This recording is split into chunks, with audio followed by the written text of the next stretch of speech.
something wrong with the world. You don't know what it is, but it's there. You can feel it. Get a bone out the bed, start to move your balls. Let's pick up a word in Solomon Jones. Word. You better wake up now. Good morning. This is Solomon Jones on 900 AM, 96.1 FM, WURD, and I want to welcome you to another edition of Wake Up with Word. We haven't talked a lot about this storm that's on the Gulf Coast, but they talked about it in terms that I have never heard before. They said that they're going to have unsurvivable storm surges down there, Kawais, and we're watching a little bit of it. 150-mile-per-hour winds. It looks crazy. Yeah, it does look crazy. And I was just, saying I need to make sure I, give my family a call because my dad's out there, but not on the coast. So I'm just going to check and, make sure that they're all doing okay. But, yeah, my goodness, it looks devastating. I just watched, a whole, RV trailer just get, tossed in the wind like it was nothing. So that's crazy. It is absolutely crazy. So, of course, our prayers are with them, but there's just so much going on in the country. A lot of times, man, people call here and say stuff like black people don't have power, right? And I always disagree with that. I always push back on that. I always think that it's wrong because every time I hear it, I reject it because you know what? Black people have all the power in the world if we choose to use it. Now, yesterday, after seeing a black man named Jacob Blake shot in the back by Wisconsin police, the players of the NBA's Milwaukee Bucks chose to use their power. When they refused to take the court in a playoff game against the Orlando Magic, their opponents followed suit. Then Milwaukee's baseball team followed suit, and so did the WNBA. As a matter of fact, the Washington Mystics, in a powerful display, lined up on the court with T-shirts with letters that spelled out Jacob Blake. And on the back of those T-shirts were 7 bullet holes to represent the amount of times that Jacob Blake was shot. And then when they were questioned about it, they said, look, we're not just basketball players. And if you think that and if you don't want to support it, that's fine. We good with that. We're going to do what we need to do. Black people have power. These players shut down multi-billion-dollar leagues in the name of racial justice. That's power. But in case anyone was unsure about why the Milwaukee Bucks did it, here in part is what they said. Over the last few days in our home state of Wisconsin, we've seen the horrendous video of Jacob Blake being shot in the back 7 times by a police officer in Kenosha and the additional shooting of protesters. Despite the overwhelming plea for change, there's been no action, so our focus today cannot be on basketball. They went on to say the police must be held accountable, and then they said more. They said this: we're calling for justice for Jacob Blake and demand the officers be held accountable. For this to occur, it is imperative for the Wisconsin State Legislature to reconvene after months of inaction and take up meaningful measures to address issues of police accountability, brutality, and criminal justice reform. And then they said one more thing: vote. We got a hot show for you today on Wake Up with Word. Political commentator Jay McCalla on the Republican National Convention, the fight over mail-in voting, and the politics of the Wisconsin police shooting of Jacob Blake. Plus, we'll talk a little food with Craig Martin of Angry Deacon Ribs. And as always, we've got you, our listeners, calling in at 215-634-8065. It's toll free, 1-866-361-0900. Hit us on Twitter and Instagram at onWURD, or you can hit me personally at Solomon Jones 1. Watch us on Facebook at onWURD. But first, it's the big 3, the news stories you need to know to kick off your day right here on Wake Up with Word. Story number 1, the national leadership of the NAACP will take over the Philadelphia chapter. Its leadership will be staying in place. It was reported wrongly in several places, but its leadership is still going to be there. They're just really not going to have a whole lot of power. This after President Rouhani Muhammad made an anti-Semitic Facebook post. Philadelphia Tribune reports that the executive committee of the Philadelphia chapter of the NAACP voted on August 20th to dissolve itself and give control to the national office. National leadership will appoint an administrator administrator by early September. Of course, there's supposed to be an election taking place in November. You know, I look at this and I really wonder if there was already a move afoot to replace the leadership there, if there was already a move afoot to push certain people out. You know, the NAACP is an interesting organization. It's a storied organization. It's an organization that has done a lot for black people. Brown versus the Board of Education, the NAACP, all of the civil rights legislation, the NAACP was backing that, was backing the civil rights movement. Did a whole lot some years ago, but as it's moved forward, what I've seen on a national scale is kind of an old school organization that kind of needs to, you know, do a little bit more. And this is not to say they don't do anything, because a lot of people say that, and I think that's a popular thing to say, but I think it's wrong. But, you know, to see this happen over Facebook posts is interesting to me. You know, it just shows the power of social media and the power of other communities outside of our own to determine who's leading our organizations. That's a problem for me. You know what I mean? That's a problem for me. If you're going to change the leadership, let the people who are members decide to do that, not some people from outside of our community. Yeah, I'm inclined to, you know, agree with you. You know, I have mixed emotions on it. Yeah. I do not stand for anything where you are, you know, downing anyone's race, anti-Semitic racism, none of that. Like, I'm not here for it at all. But then there's this other part of, you know, the other side of me who's like, well, the NAACP stands for the, what, National Association for the Advancement of Colored People, Yeah. black folks, you know, and so, like, for me, I'm just like, I know that the NAACP was founded by black and white people, but at the same time, I'm kind of like, you know, this is also another reason why it's important for us as black folks to have organizations that are just, I don't even want to say just for us, because I know that we have white allies. I don't want to insert, you know, I don't want to, you know, go off on a tangent and say something crazy that, you know, I can't, you know, step back, but I'm conflicted with it. I just think, I mean, for me, it's simple. It's about self-determination. It really is that simple. I think that, you know, folks from outside of our community can certainly have advice, can certainly have input, can certainly be allies, but at the end of the day, it really needs to be about self-determination and not about what somebody else says or thinks. You know, it's real simple for me. And, you know, there are some people in my life who don't look like me who I love, like family. Right? Who were at my wedding, who watch my children. They come to my house for dinner. I go to theirs. Like, it's not like, oh, some of my best friends or what. No. People who I actually really know and interact with and have for the past 20 years. And so, you know, I don't say it from a place of hate, but I do say it from a place of self-love, that you need to have self-determination. That really is the bottom line. And so I'm interested to know what you guys think about that and what you have to say about it. So you could certainly give us a call about that, which brings us to story number 2. An Illinois teenager suspected of killing 2 people and wounding a third during a third night of protest in Kenosha has been arrested and is now jailed in Lake County, Illinois. Court records show Kyle Rittenhouse, 17, has been charged there as a fugitive from justice. That document, reviewed by the Milwaukee Journal-Sentinel, says he faces a first-degree intentional homicide charge in Kenosha County. The warrant referenced in Lake County records is not yet listed in Wisconsin, unlike court records. Law enforcement officials have called a news conference for 1 p.m. to discuss the overnight incident. And so here's the bottom line. This kid, I'm trying to figure out, Kawesa, how are you 17 from Illinois and in Wisconsin with a rifle? Where are your parents? Where's your mom? Where's your dad? Like, how did you get there? Right? And why are you there? And why is nobody at home asking questions as to where you are? Unless they condoned it. Unless he said, you know what? I'm going out here with my rifle. I'm going to be part of the militia. They like, cool, go ahead. Where are your parents, dog?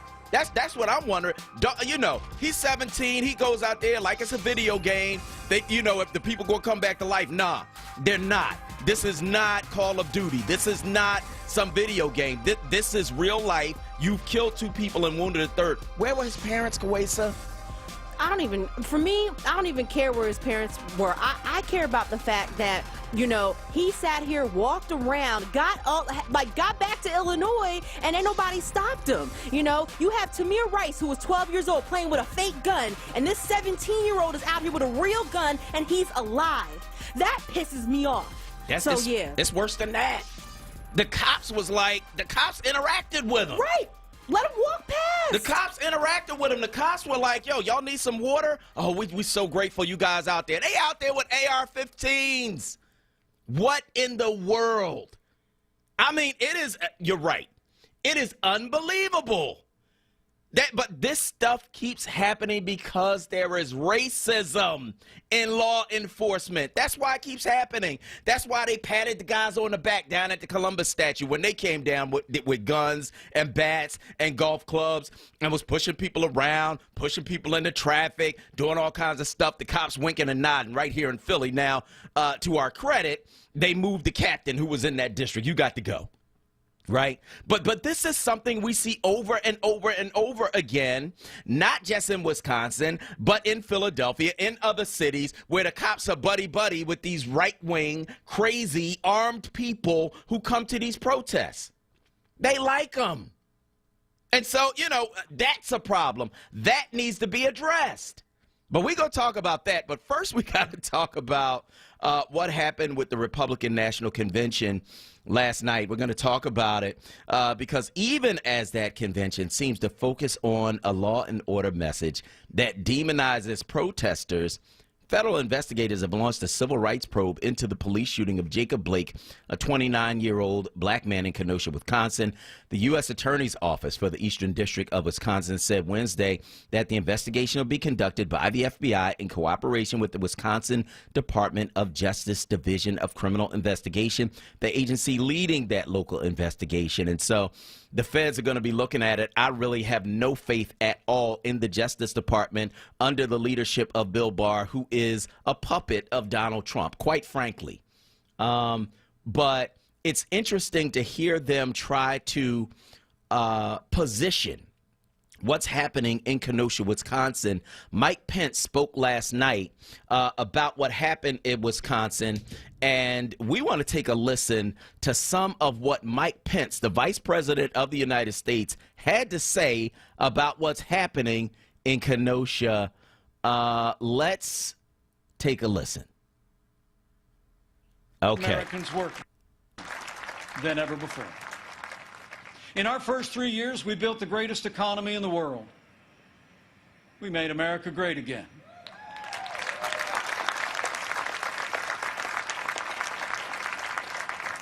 And then the coronavirus struck from China. Before the first case of the coronavirus spread within the United States, the president took unprecedented action and suspended all travel from China, the second largest economy in the world. Now, that action saved untold American lives. All right, so that's him lying about something else, not lying about Kenosha. But we'll get him lying about Kenosha a little bit later. You know, it saved countless lives. Talking about the novel coronavirus, there's 180,000 Americans dead. What in the world are you talking about? Like, you know, we need to really, and I know we don't want to hear it. I know we don't want to listen. I know it's hard to watch, but we need to. We need to be watching. We need to be listening. We need to be hearing what they are saying so we can recognize how brazen they are in their lies. You know, just lying. Like, what? Okay, he shut down travel from China. When did he do that? Was it before or after he said that the virus was a Democratic hoax cooked up to make him look bad? Was it before or after he said the virus was going to miraculously go away? Was it before or after he said maybe people should take disinfectant and put it in their body since disinfectant kills the virus? Was it before or after he said, you know what, the only reason we have so many cases is because we're doing so much testing. Stop doing the testing and we won't have as many cases. Like, what in the world? Was it before or after any of that buffoonery? Because I'm trying to figure it out. Maybe y'all can help me, but I want to hear from you. So we're going to talk about that. We're going to talk about what happened with this kid from Illinois who comes and shoots 3 people, killing 2 at these protests in Wisconsin. We're going to talk about that. We're also going to talk about what's happening with the Republican National Convention because they talked about what happened in Kenosha. They talked about the violence in the streets, but they never mentioned Jacob Blake. They never mentioned the fact that this black man was shot in the back 7 times by police. How do you miss that? Right? We're going to talk about these NBA players and these WNBA players and these Major League Baseball players using their power to shut down multi-billion-dollar leagues in pursuit of racial justice. Stop telling me black people don't have power. We're going to talk about all of that, but there's something else I wanted to talk about too, Kwesa, because it hit me this morning, right? We keep talking about the cookout. We haven't had a whole lot of cookouts this summer because of Corona, but I want to know, I want your stories from the cookout. What actually happens? We talk about it, but I want us to hear about it. What actually happens at the cookout? Give me 3 things that usually happen at the cookout. I want to hear from you. 215-634-8065. That is 215-634-8065. That is the number you can call to get in on the conversation right here at WURD. We all miss the cookout. We want your stories from the cookout. What normally happens at the cookout? 215-634-8065. That is 215-634-8065. That is the number you can call to get in on the conversation right here at WURD Radio. Let us know where you are on any of these things we are talking about on this morning's show. Let's go to the phone line, talk to Tony on line 1. Good morning. Good morning, Solomon. God bless. God bless.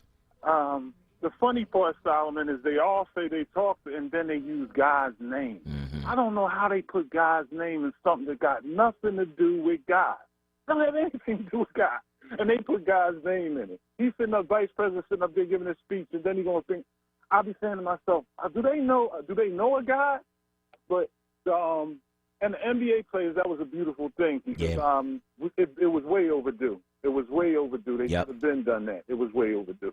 But I appreciate your show so much because now we're having conversations in the house now. These conversations, important conversations, not just meaningless conversations. We're having important conversations in the house now. That's beautiful. And 3 things at the cookout. Okay. Uncle Bob going to come over and get drunk and hit on all the ladies. We already knew that, right? We know he's coming. And then it's going to be one take home all the food, make up a bunch of plates to take home. And then the thing about it is always going to be that one drunk person that somebody got to give a lift home. Yep. It's always going to happen like that. I want to thank you so much, Tony, for your call this morning on WRD. God bless you, too. Kwesa, do you miss the cookout? I miss eating. Yeah. In general, I love food. Well, you're doing your thing, though. I'm trying, but disciplined. I dream about food on a daily basis. Yeah. So I've been for about 2 weeks now. I've been doing this. I've been meatless. But once I do my little vacay, I'm throwing it all out the window. Okay. I just had to reset. But yeah, I love cookouts. I do. Mm-hmm. I love deviled eggs and. Mm-hmm. You can't put a smoothie on the grill. You can't. You can't. So yeah, I'm excited to eat food. I know that's right. I'm so excited. I know that's right. I do, but I missed it. We had one, so we went to my mom's house and everybody wore their masks and we did our social distance and we had all our servings like separate. My mom is like a professional anyway, so she got all the little stuff separate servings and all of that and we had a good time. But it's it's not the same. We haven't. Yeah, I want to something that normally happens at the cookout. Give me a call 215-634-8065. I'm gonna ask y'all for one. Give me one thing, because if you give me 3 things, you're gonna take everybody else's stuff. Give me one thing that normally happens at the cookout. Do y'all miss the cookout as much as I do? One thing that normally happens at the cookout. Give us a call 215-634-8065. Bernie from Willingboro, Steve from North Philly, Diane from North Philly. You're next on the other side of this break. I'm Solomon Jones. We'll be right back. So you just finished binge watching that entire TV series? Now it's time to binge listen at wordradio.com. Check out our archives of WURD on demand. And listen to some of the most memorable moments from your favorite hosts. Word Radio on demand. Check it out right now at wordradio.com/podcasts.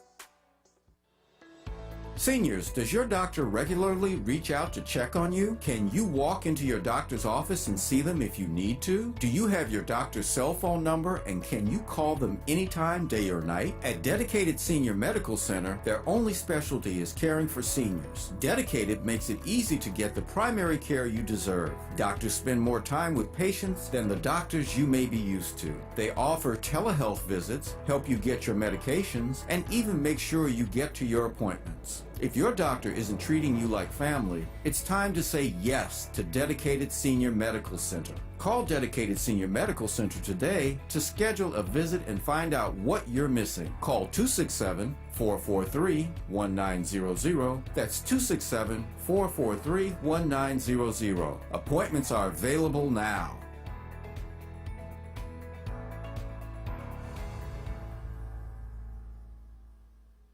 Word Radio, 96.1 FM and 900 AM. WURD. Dietz & Watson has been making premium meats and artisan cheeses for over 80 years. And when it comes to stacking sandwiches and party platters, they've got something for everyone in the family, like maple honey turkey breast, American cheese, buffalo chicken, and more. So get to your local deli and taste 4 generations of family recipes. With Dietz & Watson on the table, you'll have everyone coming back for seconds and thirds. Dietz & Watson, it's a family thing since 1939. Now, a traffic update on Word Radio. Good morning. This report sponsored by CVS. Volume getting heavy. Schuylkill Expressway eastbound this morning. Your jam Blue Route 476 through the Conshohocken curve. An accident there is off to the right shoulder. Westbound your jam Bear to 30th Street down to 1 lane through that construction. Westbound Vine Expressway a bit slow. Broad Street out through the Schuylkill Expressway. Southbound 95. Watch for slowing 413 to Street Road. Construction there. Then your jam Cotman down the bridge with that work again. Betsy Ross through Girard. Heavy northbound 95. No major problems there. 55 northbound Deptford into 42 now at a jam. CVS pharmacists have a proprietary search tool that analyzes ways to help lower your prescription costs. Come in or call today to get a free prescription savings review at CVS. Savings vary. Not all patients eligible for savings. Ask pharmacists for details. For more traffic information, log on to sigalert.com. Jim Bachman with your Philadelphia area traffic. It's Wake Up with Word, hosted by Solomon Jones. Good morning. Right now on Word Radio, 96.1 FM and 900 AM WURD.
Good morning. This is Solomon Jones on 900 AM and 96.1 FM WURD. We are taking your calls at 215-634-8065. That is 215-634-8065. Jacob Blake, that is the story of the day. It's been the story really of the last few days. Jacob Blake, of course, the black man shot in his back 7 times by police in Kenosha, Wisconsin.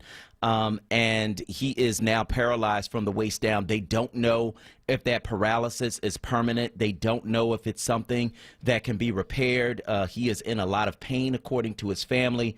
But we saw it all on video. And the thing that really gets me is that we see these videos and they say, oh, we don't know what happened before the video. We don't know what happened after the video. Apparently, the cops are saying that he told them he had a knife. Right?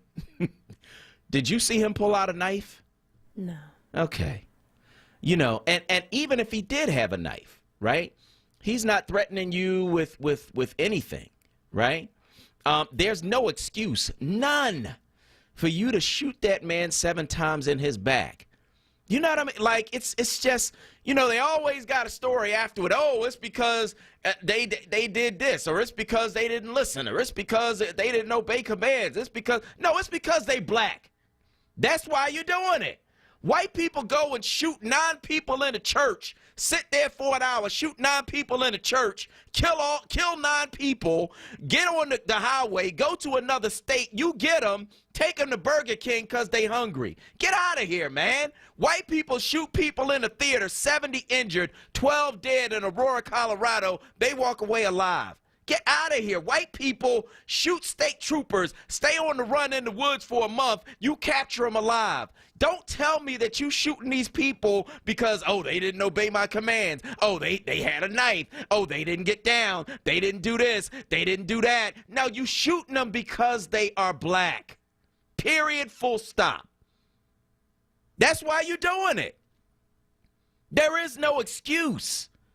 You know what I mean? So you know, when black people use their power and start shutting down your billion-dollar stuff, then we'll see if there's a change. That's why I was so glad to see those NBA players, man. So glad to see those NBA players say we are not playing in these playoff games. And now new reports coming in, the Lakers and the Clippers have voted to boycott the rest of the NBA season. We're going to see how much power black people have. Stop saying black people don't have no power. No, we do. We choose not to use it. We are choosing to use it now. The Lakers and the Clippers have voted to boycott the rest of the NBA season. Stop saying black people don't have power, man. I keep telling y'all that. Stop saying it. We spend $1.3 trillion a year. We got 1.3 trillion reasons why we have power. Don't tell me we don't have no power. Yes, we do. We have to choose to use it.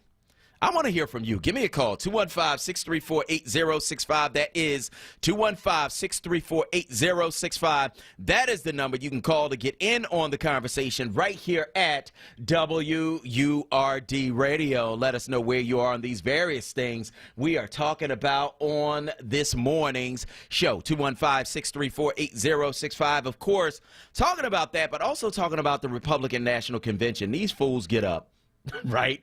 And they talking about the violence in Kenosha, Wisconsin. Oh, we're not going to stand for violence. We're not going to stand for looting. Meanwhile, you got white kids coming there shooting protesters. And when you talk about it, you don't talk about the reason for it. Do we have Mike Pence's sound? Mike Pence, the vice president, spoke last night at the Republican National Convention about what's happening in Kenosha, Wisconsin. Let's take a listen. My fellow Americans, we're passing through a time of testing. But in the midst of this global pandemic, just as our nation had begun to recover, we've seen violence and chaos in the streets of our major cities. President Trump and I will always support the right of Americans to peaceful protest. But rioting and looting is not peaceful protest. Tearing down statues is not free speech. And those who do so will be prosecuted to the fullest extent of the law. So he's talking about, and it goes on, but it goes on exactly like that. So, and we don't have a whole lot of time. But here's the thing.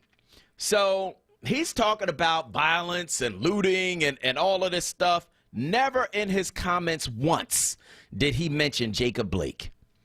Never in his comments once did he mention George Floyd.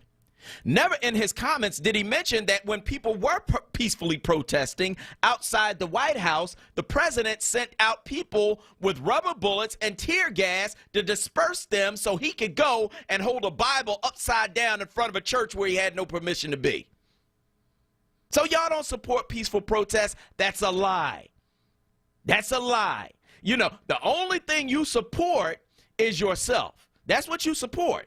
You understand what I'm saying? So, you know, stop talking about the statues, stop talking about peaceful protests, stop talking about violence and looting, and start talking about Jacob Blake. Start talking about George Floyd. Start talking about Breonna Taylor. Start talking about Ahmaud Arbery. Start talking about all of these black people who've been killed by police or your armed vigilantes that you support in America. Start talking about that. You understand what I'm saying? Like, you know, I don't want to hear it. Because you lying. 215-634-8065. That's 215-634-8065. So that's why we need the cookout. This is why this is why we need the cookout, Kawesa. We need it. You know what I mean? And there's certain things that happen at the cookout. Give me one thing that happens at the cookout. 215-634-8065. That is 215-634-8065. I miss it. I miss the cookout, man. We need the cookout. 215-634-8065. Let's go to Bernie from Willingboro on line 2. Go ahead, Bernie. Hey, Solomon. Good morning to you and Kawesa. Good morning, brother. Man, I love your show, man. Thank you. Love your show. Thank you. And about the cookout, Solomon, my mom makes a big old pot of gumbo. And then my cousins, they twins, they come over and have a big old crawfish boil. Okay. That's what's up. That's what's up. Love that. This is what's going on. I want to talk to you about, man, that you said that some people said that black people don't have power. Yeah. We got a lot of power. We do. You see what Rivers said last night? I did. Doc Rivers. Yeah. Doc Rivers said from the Clippers. And look at Kenny, the Jet Smith. Yeah, he walked off the set. Yeah, walked off the set, man, and left Charles Barkley and Shaquille O'Neal right there. And that's what I'm talking about, that black people got power. Yeah, we do. And then that don't make no sense, man. That kid go over there and shoot two people, kill two people, and wound one person. That's right. That don't make no sense at all because it's hatred. Yeah, it is. It stems from the top all the way down. From the top. We just got to get out there and get everybody together and vote and get that madman out of the office, man. That's my comments for the day. And Thank you. Thank God for both of y'all.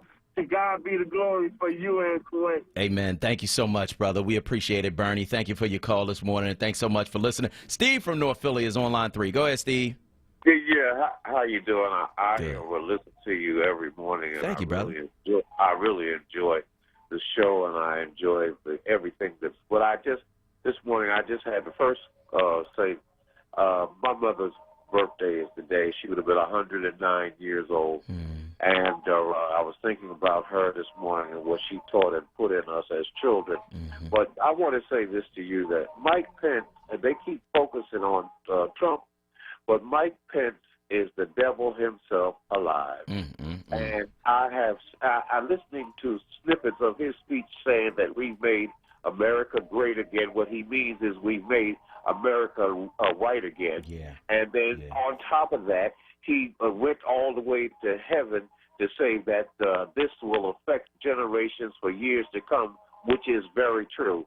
And that's what they intend to do, because he has one thing on his mind, is when Trump drops, that he'll drop into his place and continue this lying regime. And I just had to say that, and thank you, and keep on keeping on. Thank you, brother. We appreciate you. Thank you so much for listening right here on WURD. Let's go to Steve from, Diane from North Philly on line 4. Go ahead, Diane. Good morning, everyone. How's everyone today? Good. How are you? I'm good. I just couldn't wait for you to come on this morning. There's so much going on. I know. But number one, I'm just going to say something about the cookout. You get all the people that come from out of town to tell a lot of lies. You know, like they got the big homes and they doing this and they doing that. Everybody just telling lies. You know what I'm saying? They just drinking their drink and telling their lies. And they do a lot of line dancing, which is a lot of fun. You know, we do a lot of line dancing and having a good old time. Absolutely. But I wanted to call because I couldn't wait to talk to you this morning.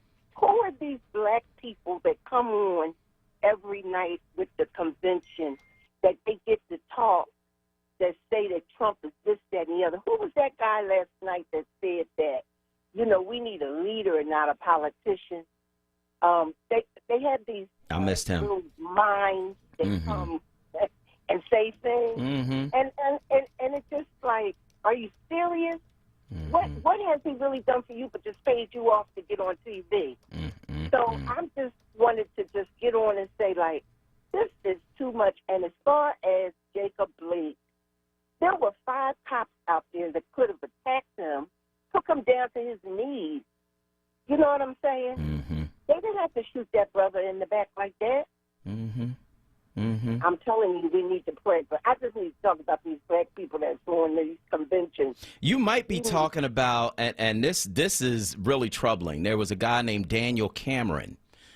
He is the Attorney General in Kentucky. He's the guy that's supposed to be investigating Breonna Taylor's murder, because that's what that was. Last night. Yeah. I don't know if that was him. I think that was him the night before. You got to find out who that was last night. All right, I got you. This was real important. Okay. All right. All right, thank you so much.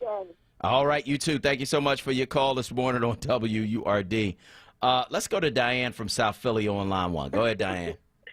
Solomon, oh my God, good morning, good morning. You started putting the black icing on the cake. I love that. Good morning. Number one, I notice every time they have a black person that's speaking at the Republican convention are married to women that are not black and brown, okay? Uh-oh. I said it. Yeah. Okay. You know I don't play. Number 2, I want to give my condolences out to the mothers that lost their daughters in this terrible accident in North Philly last night. In Mantua. You talking about in Mantua? Yeah. 19-year-old driving out. You know what? They went straight up to heaven like they stated. Number 3, Solomon, oh, goodness. What do you want to bring to what we missed at the cookout? Beside everything, a line dance is not complete without a cookout. And I had a line dance. Little kids in a circle. Everybody, go ahead, Joey. Go ahead, Raheem. Go ahead, Keisha. Doing their little dance. Remember that time I had Sugar Lady dancing up to the heavens? I do. Yep. At the word thing out on City Avenue. That's right. I do remember. That's right. And I was asking God to bless her. Like, we need to be blessed right now. Because there's so much going on. Yeah. Every day is something new. The election. And then here's one thing I want to say. If they show Biden commercial one more time about him lying, where did Trump go to school? Did he have a degree? He paid somebody to do the SATs for him. He lied about everything. Yeah. So he didn't have 3 degrees Biden. So what? And when they show the commercial, and I say, and did Biden cheat on his wife? Did Biden does he deny his taxes? His 4 years this man is in office, he has to show the taxes. Nope. Politicians, Democrats, get up. We got the power. The blacks got the power, but they got the power. Let's put our power together and get that fool out of office. Yeah, you got to rumble. Got to be willing to rumble. I don't want my pressure to go up, but Sugar Lady said, hey, and have a blessed day, and keep it real like you always do. No doubt. Keep it black. Thank you so much, Diane. We appreciate that. Tell Sugar Lady I said hi. We're going to go to break. On the other side, Miss Mary from Winfield, Minister Thomas from Southwest, and we got one more caller as well. So if you want to get in, it's 215-634-8065. That is 215-634-8065. I'm Solomon Jones. We'll be right back. Brothers and sisters, we've seen enough. It's time to get together. We can do big things together, just like they did. President Obama and Vice President Biden passed healthcare reform, helped rescue the auto industry, and created more than 15 million jobs. And right now, together, we can help Joe Biden do it again as president, to unify this country and fix the issues that we're facing right now. Real police reform, expanding access to high-quality education, protecting our right to vote, and rebuilding the economy so that it works for us. Now is the time for us to rise up and do this together with Joe Biden. Go to joebiden.com/BlackAmerica to learn more. I'm Joe Biden, candidate for president, and I approve this message. Paid for by Biden for President. COVID-19, rising infections, red alert levels, and worries about reopening. What can you do? The Germ Killer's two-step products and services disinfect and protect for up to 90 days to give you peace of mind. The Germ Killer's system kills viruses and bacteria on high-touch surfaces in schools, houses of worship, businesses, and public transportation. Decontaminate immediately and keep students, school staff, congregations, or customers safe for months. Go to thegermkillers.com and get the coverage and safety you deserve. Support independent black media and join the Forward movement now at 215-425-7875. Or visit wordradio.com. Do you need health insurance for your children? The Children's Health Insurance Program, also known as CHIP, provides quality, affordable health insurance for Pennsylvania kids. CHIP ensures that kids can go to the doctor, receive health screenings and vaccines, and get what they need to live a healthy childhood. Families can be covered by CHIP no matter how much money they make. If you've experienced a recent change in employment or income, CHIP may be a good option for your family. Visit chipcoverspakids.com to apply or learn more. Paid for with Pennsylvania taxpayer dollars. Now, a traffic update on Word Radio. Good morning. This report's sponsored by CVS. Traffic at a jam on the Schuylkill Expressway eastbound. You're jammed up in the Blue Ridge 476 east of the Conshohocken curve. An accident there, still off to the right shoulder. East of that, Montgomery through Spring Garden. A bit busy westbound. You're jammed from Bear Avenue through 30th down to one lane with that construction. Further west from Belmont Avenue out through the curve. Delays there again. That accident on the eastbound side, attracting attention westbound as well. Westbound Vine Expressway broad out through the Schuylkill. That is a jam. Southbound 95, heavy Cotman down through Bridge through Work. Again, delays Betsy Ross through Girard. 55 northbound jam there. Deptford into 42. CVS pharmacists have a proprietary search tool that analyzes ways to help lower your prescription costs. Come in or call today to get a free prescription savings review at CVS. Savings vary. Not all patients eligible for savings. Ask pharmacist for details. For more traffic information, log on to SIGAlert.com. Jim Bachman with your Philadelphia area traffic. You're waking up with Word. Hosted by Solomon Jones. Good morning. Right now on Word Radio. 96.1 FM. And 900 AM WURD.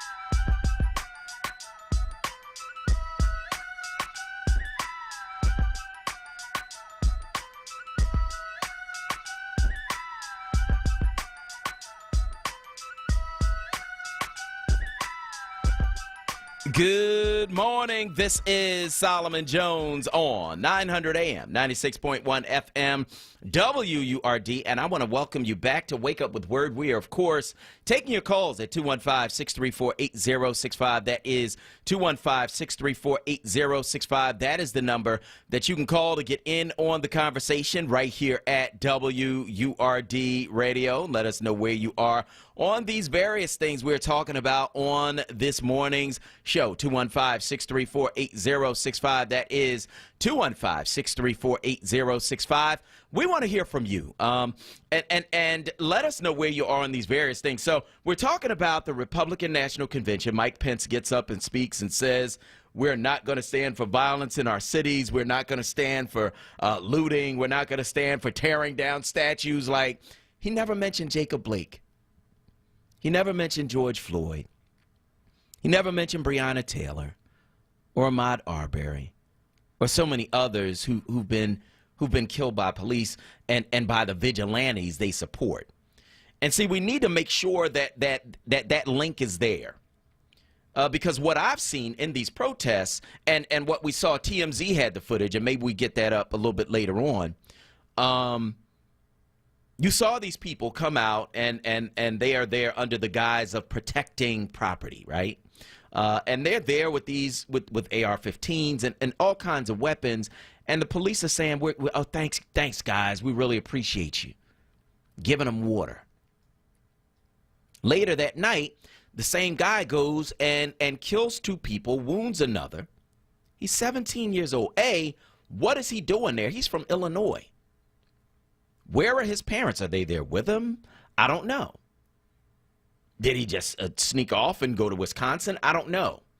But his parents bear some responsibility for him. He's a minor. But then the other thing is this, that the police are telling them how much they appreciate them. He goes, kills 2 people, wounds another, and it looks like from the footage we've seen, he runs past the police after he does it. Right? And so, there's a link that needs to be severed between these right-wing armed groups and the police in too many of these situations, unfortunately. Right? And so, what in the world are y'all doing? First, you shoot black people in the back. Then these armed white vigilantes come and you tell them how grateful you are for their presence and allow them to kill people. What in the world is going on? So we need to talk about that. They say that they're going to be doing a federal investigation. The Justice Department is investigating whether civil rights violations took place. I'm going to put my money on they're going to say there were no civil rights violations. I don't trust the Trump Justice Department at all under Bill Barr. I really don't. And so we'll see what happens with that. But the thing that has given me hope in all of this is that our NBA players stood up and said, no, we're not going to play. That is a major use of power, and I need y'all to understand why. The reason why the NBA and these other leagues are playing is because they get their money from TV up front, right? That money's paid up front, and so the leagues don't plan to give that money back, and so that's why they had to figure out a way. We're going to play these games despite coronavirus, despite the fact that this deadly thing is going on. We're going to play these games, and we're going to figure it out and try to make it as safe as possible. The players stood up and said, you know what, we don't care about the money. We ain't playing. The Lakers and the Clippers have voted to boycott the rest of the NBA season. Like we shutting it down. That's a use of power, right? The WNBA, they shut down all their games last night. The Milwaukee Brewers baseball team did not play last night because this thing happened right outside Milwaukee. And so it starts with the Milwaukee Bucks and it spreads to these other leagues, to these other players, shutting down multi-billion-dollar businesses like, nah, we ain't playing right now. We ain't going to do this. Right? And so that is a use of power. Stop telling me black people don't have power, because we do. I want to hear from you. 215-634-8065. That is 215-634-8065. One of the things I really miss with everything that's going on is the cookout. Tell me one thing that happens at the cookout. I miss the cookout, so I need y'all to remind me of some of the things that happen at the cookout. Give me a call, 215-634-8065. That is 215-634-8065. Let's go to the phone lines. Miss Mary from Winfield is online, too. Go ahead, Miss Mary. Good morning, son. Good morning, Word family, and thank you for taking my call. You are so welcome. When I was sitting there yesterday watching breaking news, Jumped all around. Hallelujah. Thank you, Jesus. Now we moving. Because you got to put them monkeys in their pockets. Yep. You got to go straight to the God that they serve, the dead president. That's the God they serve. And when them owners, 1%ers, I'll never forget that young black man that was on your show, I don't know whether it was last Friday or Friday before last, but he's in a powerful position. And he was talking about the word around the water cooler, about we voted for the wrong person. Yeah. We just did this, we need people like that. But what I'm saying, I was on that phone yesterday, Solomon, evening. Thank you, Jesus, because that's the only thing that they understand. And the players are going to get paid. They're under contract. Yeah. They're going to get their money. But with them commercials, with them bubbles, like you said, it was paid up front. Black people, we got the power. The only two almost near white teams in this country is hockey and swimming. Don't play with me. We got the power. Every team, NFL, baseball, basketball. I take it to golf. But let me say this. Pockets hurt more than anything else. Yep. And I end with these two things. Do you hear me? And those that know the book, I'm just suggesting this, my word family. Go over there in Nehemiah and start Nehemiah 1 and read through about rebuild and bring back. All right. Be blessed, my word family. All right. Take care. Take care. Thank you so much, Miss Mary. We appreciate that. Minister Thomas from Southwest is on line 3. Good morning. Good, sir. Good morning. Mm-hmm. So I'm a first-time caller. Oh, thank you.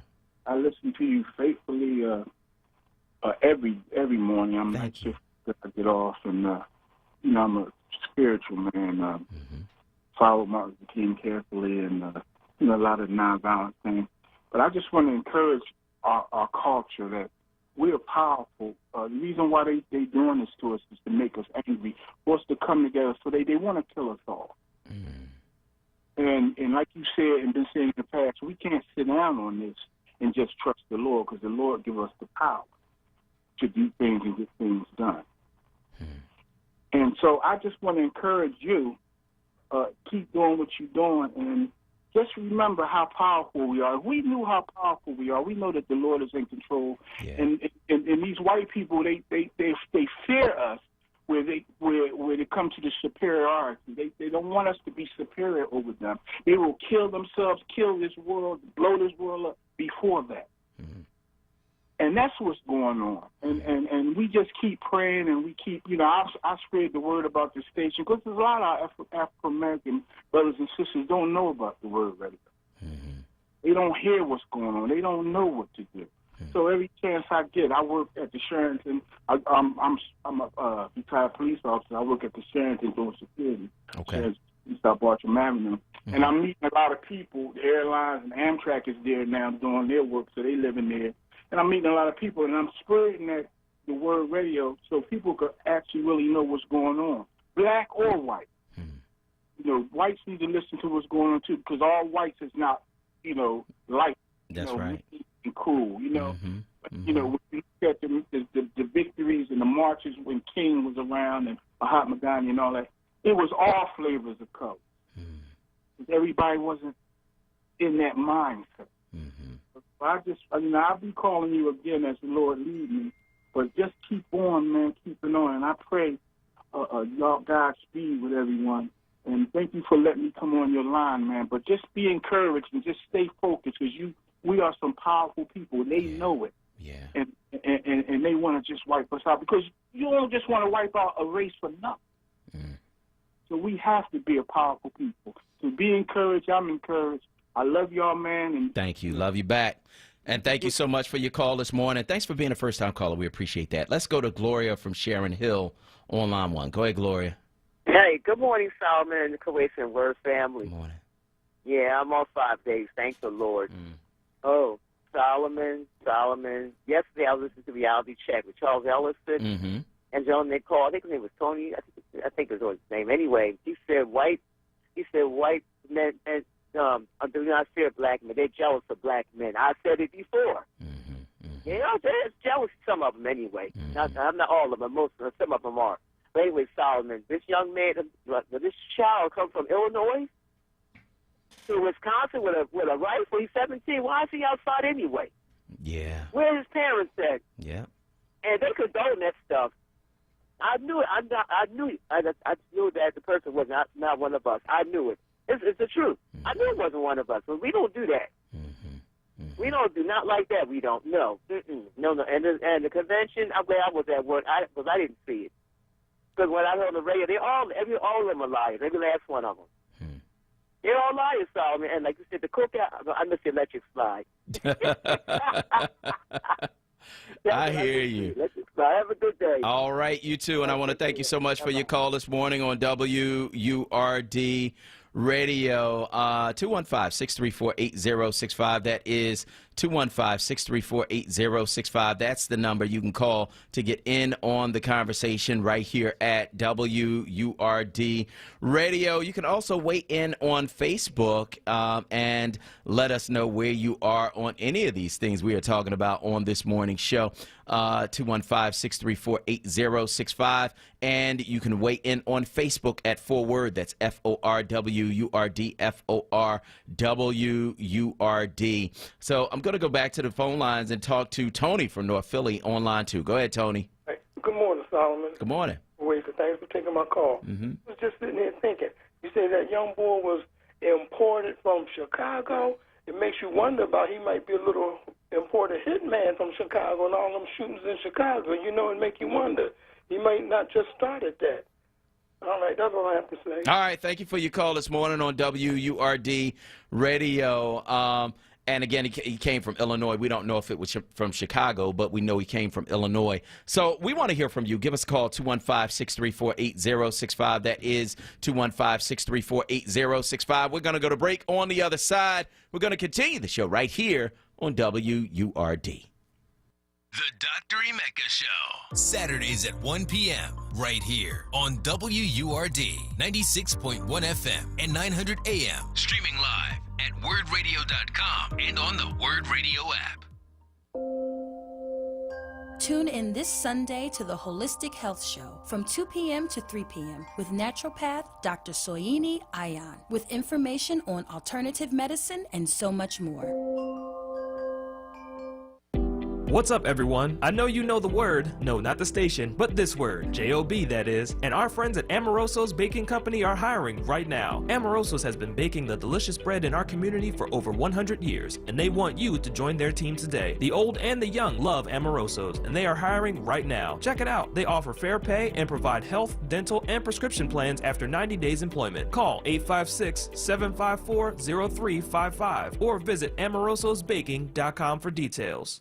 JD's Auto Body and Painting is hiring talent for the following positions. Assembler, preferably 2 to 3 years experience, able to tear down and reassemble all make and model cars. Painter, must have at least 5 years overall painting experience, including experience in water-based paint and able to prep cars for paint jobs. Auto Body Technician, looking for an A or B technician, must have at least 5 years experience repairing cars. Please send your resume to JD's Auto Body and Painting at Comcast.net. That's JDS Auto Body and Painting at Comcast.net or call 215-848-5949 for more details. JD's Auto Body and Painting is an equal opportunity employer. This is Word Radio. 96.1 FM. And 900 AM WURD Philadelphia. Black Talk Media. Now, a traffic update on Word Radio.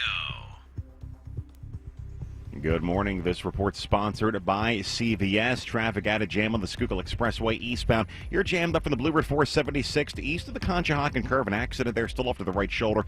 East of that, Montgomery through Spring Garden. A bit busy westbound. You're jammed from Vare Avenue through 30th down to one lane with that construction. Further west from Belmont Avenue out through the curve. Delays there again. That accident on the eastbound side attracting attention westbound as well. Westbound Vine Expressway broad out through the Schuylkill. That is a jam. Southbound 95 heavy Cotman down through Bridge through work again. time delays Betsy Ross through Girard. 55 northbound jam there. Deptford into 42. CVS pharmacists have a proprietary search tool that analyzes ways to help lower your prescription costs. Come in or call today to get a free prescription savings review at CVS. Savings vary. Not all patients eligible for savings.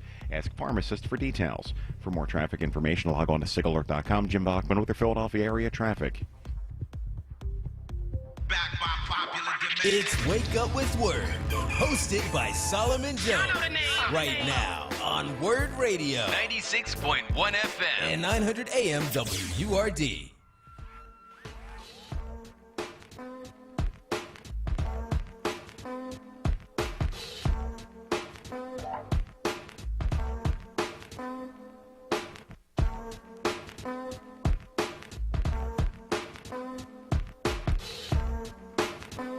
Good morning. This is Solomon Jones on 900 AM, 96.1 FM, WURD. I want to welcome you back to Wake Up with Word. We're talking about a number of things this morning. The Republican National Convention, of course, is ongoing. And it's interesting because they're talking about we're not going to deal with violence in our streets. We're not going to deal with people tearing down statues. We're not going to deal with looting.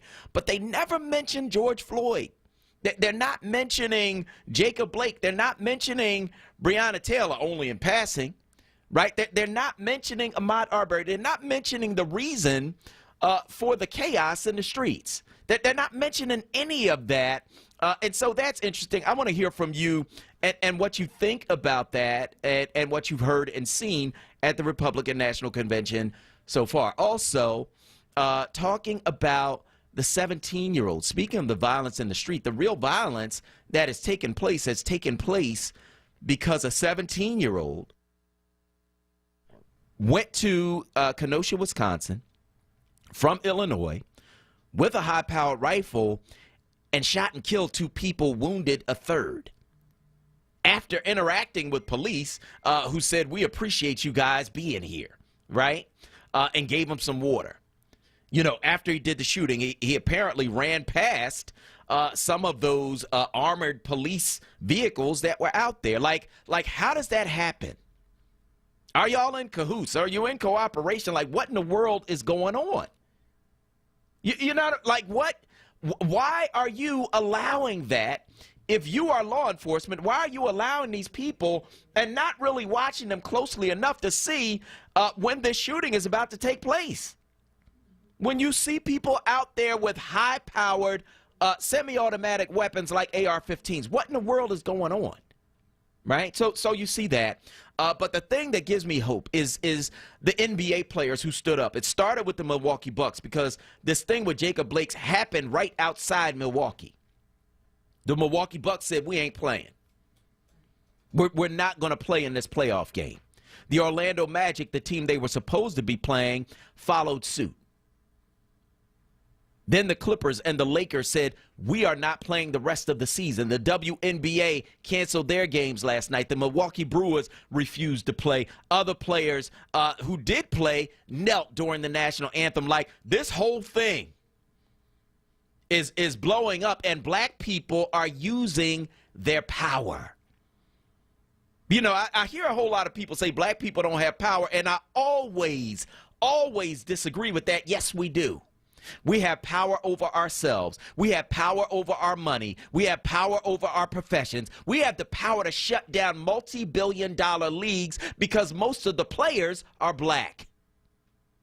Don't tell me we don't have power. I saw that power exercised yesterday. And here's the irony, Kawesa. Yesterday was an anniversary, was it not? It was. It's the anniversary of what? Colin Kaepernick kneeled 4 years ago. And so, you know, it really does, you know, speak to, they should have been doing it 4 years ago. That's really, you know, kind of how I feel. And shout out to my mom for, you know, sending me over that information. But yeah, 4 years ago, yesterday, is when Kaepernick kneeled. And so, you know, we are still looking at the fact that, you know, we are facing so much, you know, racial injustice, and you know, Roger Goodell's over here like, oh man, I should have listened to it. No, I mean, what you should have did is give him a job. Like, that's what you should have did. But now it's too little little too late, you know. And so I'm proud of the fact that, you know, we are now starting to see these athletes say, you know, we do have some power here. We do, and we don't have to take it anymore. We don't have to put up with it. And so I hope that you know, we will follow their lead. And so it's a beautiful thing, and I'm really hoping that you know, we will start to see a little bit more change, because we are going to start hitting them where it hurts, and that's their pocket. That's the pocket. And the bottom line is, we have major power as a people. The question is, will we use it? I want to hear from you. Give me a call, 215-634-8065. That is 215-634-8065. You know, it's a whole lot going on, and, you know, it is stressful.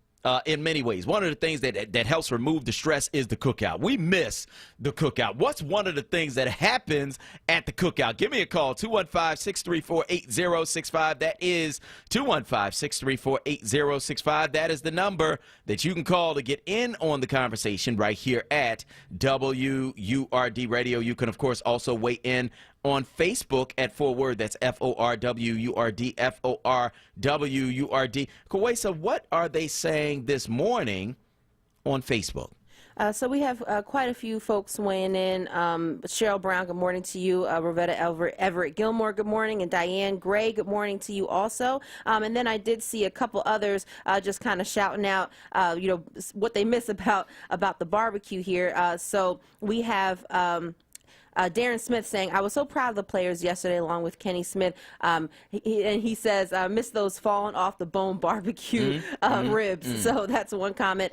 Stephen Lancaster or Stephen, I'm so sorry. We get to vote bottom line. Don't talk about it. We got to be about it. So that's another comment. Tamara Parnell says, good morning, Solomon Jones and Queen Kuwaisa. Good morning, Word family. Have a productive, blessed day, everyone. And then Nikki Carter is saying there's also a picture of this boy in the front row of one of Trump's rallies. I guess he was one of the good people. And then I saw another comment here. Leonard Richardson, you always have a drunk uncle at the cookout. And and I also saw, let me try to pull this over here. Nikki Carter says, Solomon, the things I miss at the cookout is seeing the card tables going. We always had a spades or a tonk and poker tables going, and my tipsy aunt and uncle two-step into a Johnny Taylor song. Oh, yeah. Oh, A. Malik Stewart, burnt hot dog. Someone telling the person who was cooking how to cook and potato salad. Y'all just don't. I got my mouth fixed for some potato salad. I'm so excited. Yeah. Burnt hot dogs. Those are my favorite. I love a slightly charred hot dog. Not like, you know, crispity, crunchity. I don't be crunching on my hot dog, but, you know, a nice little char to it. Oh. I'm sorry. Yeah. I like it. I like it. I want to hear from you. Give us a call, 215-634-8065. What do y'all miss about the cookout? 215-634-8065. That is 215-634-8065. That is the number that you can call to get in on the conversation right here at WURD Radio. Let us know where you are on these various things we're talking about on this morning's show. Rita from South Philly is on line one. Go ahead, Rita. Hello. Hi. How are you? Good. How are you? Thought you was rid of me, didn't you? No, I didn't. I'm like cancer. You think I'm gone, I come back. No, hopefully you're not like that. Nah, I'm not like that. Okay. So what's up? Let's talk about the guy shot and paralyzed first, and then I get to the white guy. Okay. Number one. I kept saying, what was he doing over there? What happened? I don't know. He was trying to break up a fight. I said, where's the 911 tape? All them cops, what's on the 911 tape? So what happened was he had a stay away order. The reason why he's in that chair, or whatever they're going to put him in, is his own fault. That woman called the police on him. Then, Solomon, you have to understand something. When the police is embarrassing you, you have to stop. So you blaming Jacob Blake for being shot in the back? You just said it's his fault, so you think that it's his fault that he got shot in the back 7 times. Let me tell you something. When I was in the same position that he was in, I stopped. Oh, you was in that position? Tell us that story, Rita. When the cops say stop, hands up, I was out there fighting. If I had kept on, and they had women cops out there, One of them might have took the gun and said, bang in my back. That's why he said, oh, I wish everybody else was like you know how to listen. I knew I was outgunned. And then he going to walk over to the car and bend down. Oh, come on, Solomon. Now, let's get on to this white guy. Before that happened, the white people said, we sick of this. We're going to start fighting back. We're not going to let this happen, tearing up our business. Fighting back against what, Rita? What happened was people's stores was looted. People was beat up. All kind of stuff has been going on. Okay, so let me just back up a little bit. First, you said it's Jacob Blake's fault that he was shot in the back 7 times. It is his fault. How is it his fault that he was shot in the back 7 times? Okay, number one, when the police have the right to stop you. When they say be still, you should be still. Now, you can go ahead and do what you want. I'm sorry this happened to him, but it's his own fault. Now, watch this. What part did the woman play? She's the one who called the cops on him. Now, let me say this, Sal. I'm a woman. Okay? She had a stay-away order for him. That means at one time or another, you was violent against her.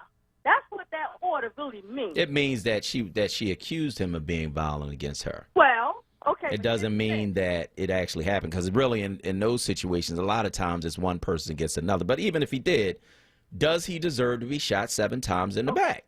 That's my question. No, wait a minute now. Let me say this. You a minister, correct? Yes. God could have stopped it, couldn't he? He didn't. So here's the thing. What I'm saying is you put yourself in these predicaments. Now, is she worth 7 bullets in the back? Not to me. Stay over there where you at. This would never had happened. She's the one who called police on him. And you understand what I'm saying? But see what I'm saying, Simon, this here. I think I'm older than you. When we was coming up, we was taught, don't move. Mm-hmm. Remember, I think I told you I was in the car. I got a ride with somebody that was drunk, and I didn't realize how drunk he was. You done told me so much stuff, Rita. I don't remember all of it. Well, what happened was it was a car stop, and they stopped him. Mm-hmm. He had a gun. Mm-hmm. He talking about, I'm going to shoot it out. I said, I took that gun, knocked the mess out of him with my arm, and threw that gun underneath the seat. Mm-hmm. Okay? Because he going to shoot it out all drunk up. Mm-hmm. I would have so many holes in my body, I've been unrecognizable. Mm-hmm. See what I'm saying? Mm-hmm. And then they took me home because he was too drunk. They took me home. I said, I was just getting a ride. I didn't know the man was crazy. That's what I said. But anyway, it's a shame, but you know what? Everybody should pay attention to what happened here. Okay? Okay, I hear you, and I think that's one point of view. I want to hear yours. Give me a call, 215-634-8065. That is 215-634-8065. The smear campaign has begun against Jacob Blake. And I guess my question is this, because he did have a criminal record, right? Does that mean that you deserve to get shot in the back 7 times? You understand what I'm saying? You know, did they shoot Dylan Roof in the back 7 times? Dylan Roof killed 9 black people in a church. Was able to get in his car and drive to another state. Did they shoot him in the back 7 times after he killed 9 black people, right? Did they kill the shooter in the Aurora, Colorado movie theater who killed 12 people and wounded 70? Did they shoot him in the back 7 times? No. They took him alive, right? You know, did they shoot the guy in the back 7 times that shot and killed a state trooper in Pennsylvania and stayed on the lam for weeks? No, they took him alive, right? So under what circumstance do you deserve to be shot in the back 7 times? I don't care how much you smear him and what happened yesterday and what happened a month ago and what's on your record. Do you deserve to be shot in the back 7 times? You know, like, I ain't trying to hear that. Don't start the smear campaign, because that's always what's going to come. Oh, and I don't know if y'all heard, but Breonna Taylor, the smear campaign has begun against her too. Oh, she had more extensive ties with this drug dealer than we thought.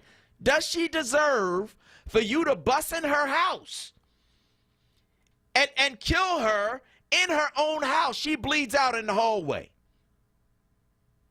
You know, like the smear campaign is always going to come. No, I want to stick to the top. What happened? Do you deserve to be shot in the back 7 times? No matter what your record was, no matter who called, no matter what happened before. Like, I ain't trying to hear that. Do you deserve to be shot in the back 7 times? And if you do, why doesn't Dylan Roof? Why doesn't James Fields, after he drives a car into a crowd of protesters and kills Heather Heyer on the spot? You know what I mean? Like, get out of here. This does not happen to white people. Not like that. Give me a call, 215-634-8065. That is 215-634-8065. That is the number you can call to get in on the conversation right here at WURD Radio and let us know where you are on these various things we're talking about. Of course, people are weighing in on Facebook as well, and we're going to check those comments out.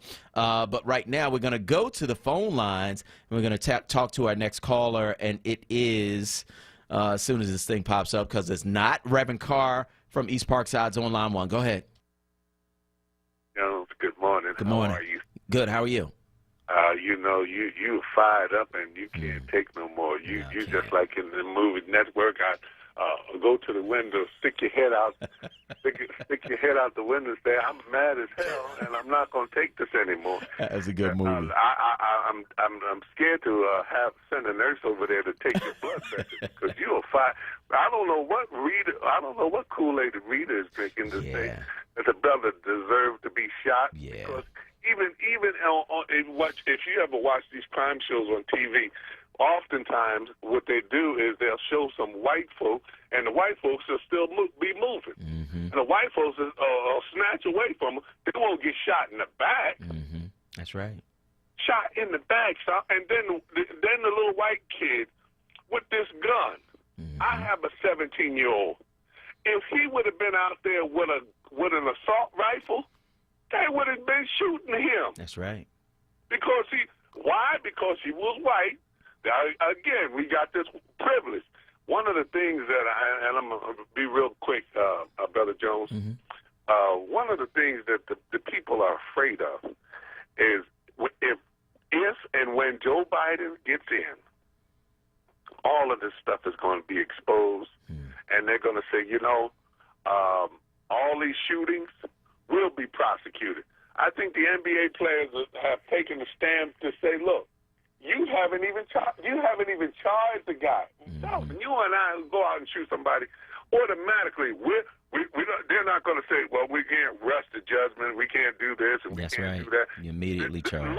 Laura Bush got on there and said yesterday, the daughter-in-law says, her teacher said, I'm a paraphraser, believe half of what you see and none of what you hear.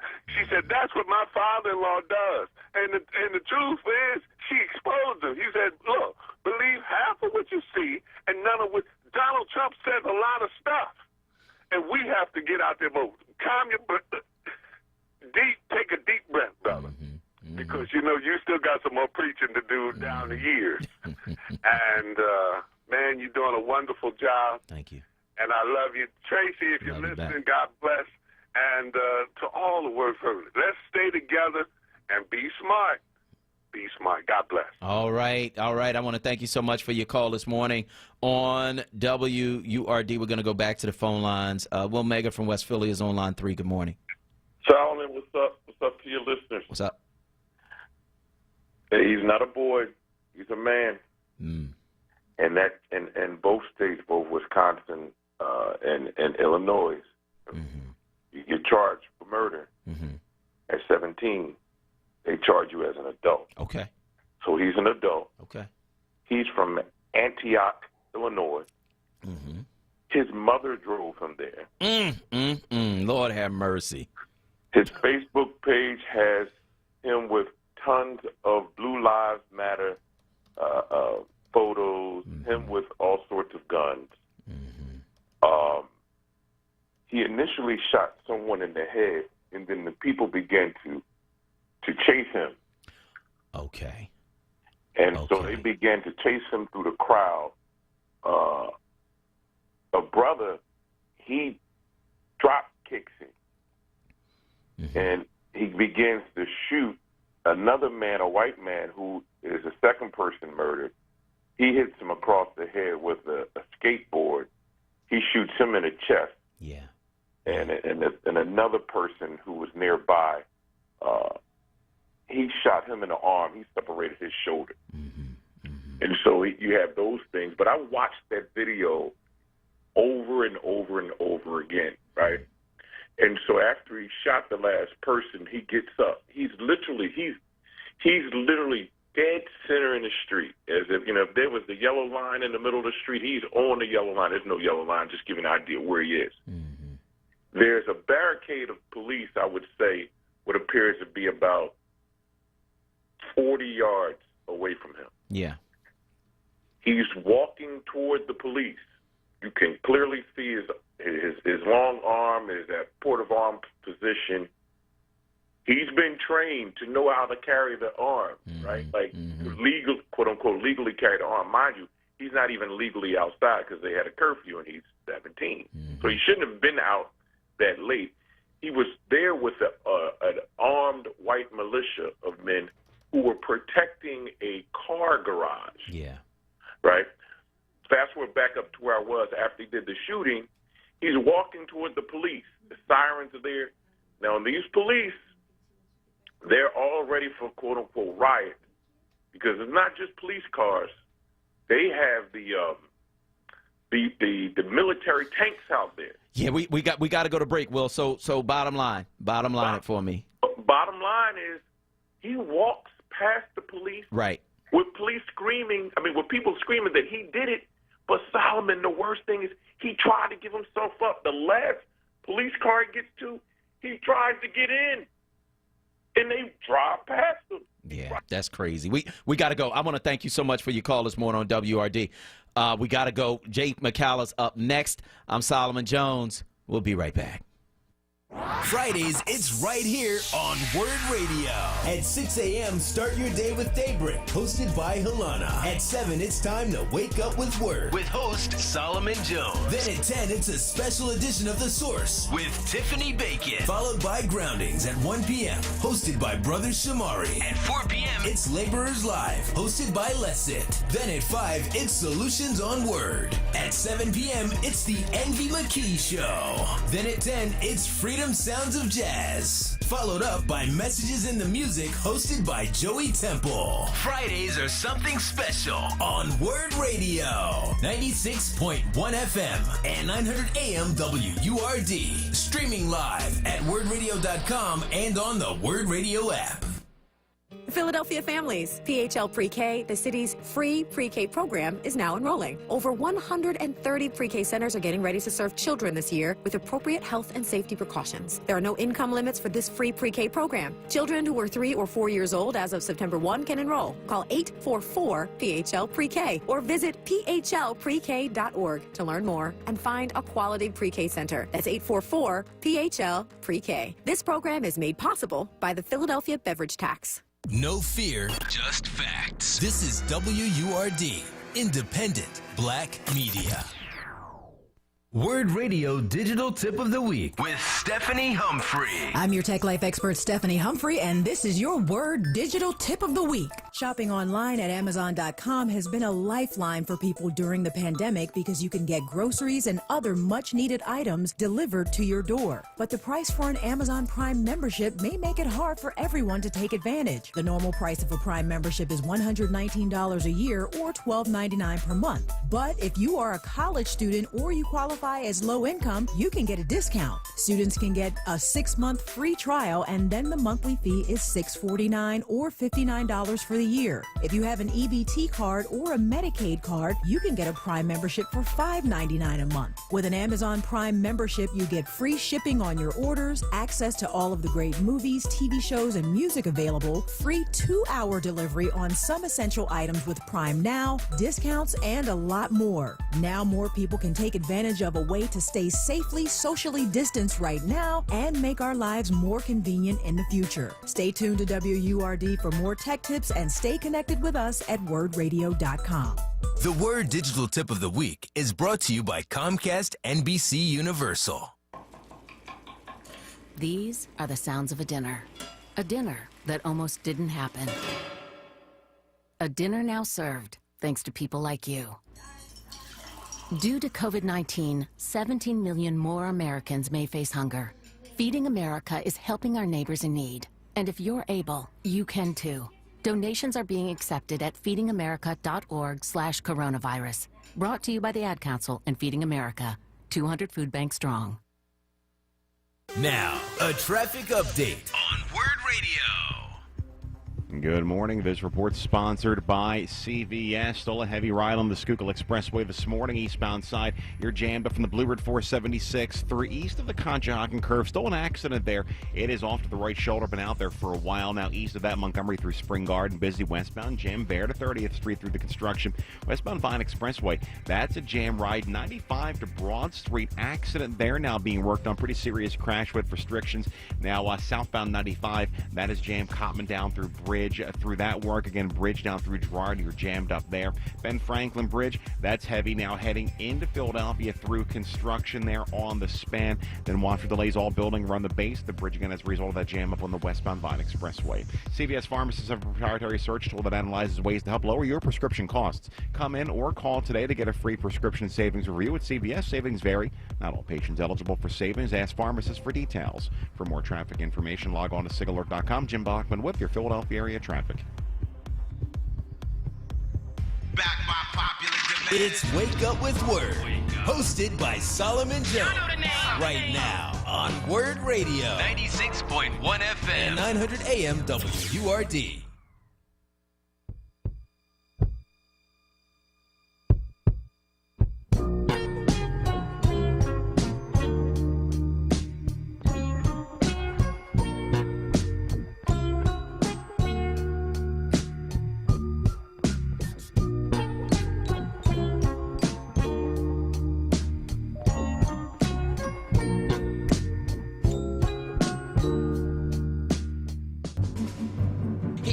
His voice quivered. Nobody repents better than a politician who's been caught. I think basically they're just annoyed that they didn't say it first. I sat down on a train. Next thing I know, I'm standing here in the lobby of the Trump Plaza. How did I get here? I don't know. Clearly there was an endorsement that was going to happen that day. And now, Jay McCallum, only on Wake Up with Word. Good morning. This is Solomon Jones on 900 AM, 96.1 FM, WURD. And I want to welcome you back to Wake Up with Word. Joining us now is Jay McCallum. Jay McCallum, of course, a veteran political consultant, held senior positions in both the Rendell and Street administrations. His work has been published in the Philadelphia Inquirer, Philadelphia Magazine, and the Chestnut Hill Local. He brings deep knowledge to politics and does so from an African-American perspective. Jay, good morning. Morning to you, Solomon. How you feeling? You know, I'm all right, Jay. I'm all right. I'm going to make it because this is crazy. You got to make it because a lot of people need to be led through this conversation. So you got to make it. Yeah. So that's why I talked about the cookout and said what we miss about the cookout this morning, Jay. How about that? Do you miss the cookout? Yeah, very much. Very much. But, you know, there'll be others. Yeah, I know, right? Yeah, there'll be others. God knows. Uh-huh. Yeah, we got to get out of this craziness that's going on. And so I want to start with what's happening in Wisconsin, because politics is driving the chaos in Wisconsin. After police shot a black man in the back, Trump is using it to promote a message of fear, saying Biden will let cities burn down. Biden is trying to console the family while also denouncing burning and looting. After both men made their initial statements, a 17-year-old came to Wisconsin, shot protesters, and was charged with murder. What does all this mean politically, Jay? Solomon, I'll tell you, this whole mess puts Biden, I'm thinking of Biden, it puts him on thin ice. African Americans are sick of our people being murdered by cops, and we don't judge rioters as harshly as whites do, because we understand. Biden's job is a tough one right now. He has to comfort the family, and he has to be seen comforting them by African Americans. But at the same time, he's got to condemn any violence and any looting that may result from this. he has to condemn rioting without sounding like a law and order candidate. So he's got to appeal to whites and blacks who are on the opposite side of this issue right now, and that's messy for him. This Wisconsin stuff is a trough made for our presidential pig. I'll tell you. It has all the things he promotes: police violence, racial hatred, and just general chaos. In fact, the mess in Wisconsin is his prime argument to whites that they need him to control the chaos. Without chaos, he'd have no argument. To hear Trump tell it, the nation's going up in flames and Biden holds the match. I don't think that's a winning argument. Nobody sees Joe Biden as an anarchist. And that 17-year-old doughy-looking white boy who traveled across the state lines to kill demonstrators, he's a victim too. He was manipulated by a master manipulator who doesn't care who gets killed as long as there's bloodshed. That's Trump. The white boy will spend the rest of his life in prison, and Trump won't barely shed a tear for him, though he was doing his dirty work. Solomon, we've got to register and vote in numbers that make it clear to Trump that not only did he lose, but it was black folks that kicked him out. That's what I'd like to see. Yeah, I'd like to see it too, and I think you're right. I think it's a tricky political situation for Biden. I think it's a good situation for Trump because you see this chaos, and all you got to do is point to it and say, see, white people, you're not going to be safe. This Joe Biden's going to allow this because, he allows people to protest. I don't. You know what I mean? Like, he can point to Joe Biden and say, look, he is somebody who's not going to keep you safe. He's not going to keep whiteness on top. He's not going to do that. Look at his vice presidential candidate. He's got a black woman running with him. Like, all he had to do is just point to Joe Biden and say, this is Joe Biden's fault, even though it's the biggest lie ever, because the chaos is actually created by Trump. The people who are actually killing people are the people who support Trump. It is absolutely ideal for Trump because they're going to believe what they want to believe anyway. And if he says it's Joe Biden's fault, then it's Joe Biden's fault. Meanwhile, the dude that did the shooting that actually killed people is somebody who is made in the mold of Trump's most ardent supporters. Yeah, and he thinks we don't notice that. But this is what he needs. He hasn't come up with anything. Forgiveness of college student debt. He hasn't come up with anything about how to help young working couples buy new houses. He hasn't come up with anything to make anybody's life better. He is Captain Chaos. And now he's Captain Violence, Blood, and Chaos. And he's got something to point to. He's got some city where he can send more of his special secret police and whip some heads and blame the victims. And creating more and more victims, creating white victims who are emotionally unstable. I'm more and more thinking that racism is a mental illness because they act so irrationally. So he gets these people who are borderline sane, gins them up, and off they go to kill. I mean, Dr. Anthony Fauci had to hire bodyguards for his children because of Trump's attacks. That's what's out there. It's crazy. Wisconsin is everywhere almost now. Yeah, it really is. And the interesting thing is that they talk about the violence, they talk about looting, they still talk about statues. That's what Mike Pence was talking about last night at the RNC. But they don't mention Jacob Blake. They don't mention Eric Garner. They don't mention George Floyd, Breonna Taylor, Ahmaud Arbery. They don't mention any of these people who've been shot, who've been choked, who've been killed by police and by vigilantes. They don't mention this because that's the reason why all of this is going on anyway, because y'all killing our people. And they have to turn it around. Otherwise, they admit that they're running a lousy society. So they say the reaction of society is all about something else. It's all about a disrespect of our troops. People who kneel on the field are disrespecting the flag. No, They're reacting to these things that happen almost on a weekly basis. Yeah. You know, where somebody, I mean, the most ludicrous killings. You're in bed and the police shoot you dead. You know, the most incredible. What were I read in the last couple of years at least 2 incidences of black men who were handcuffed in the back of a police car and still managed to get a gun and shoot themselves. You know, we die under the most ludicrous, unbelievable, credibility-stretching kinds of death. Yeah. They aren't even defendable in any way. But the Trump people defend them. You ought to submit to the police officer. He's there to help. Right. This myth, that was all the convention was this week, was just myth-making about what America is and what it isn't.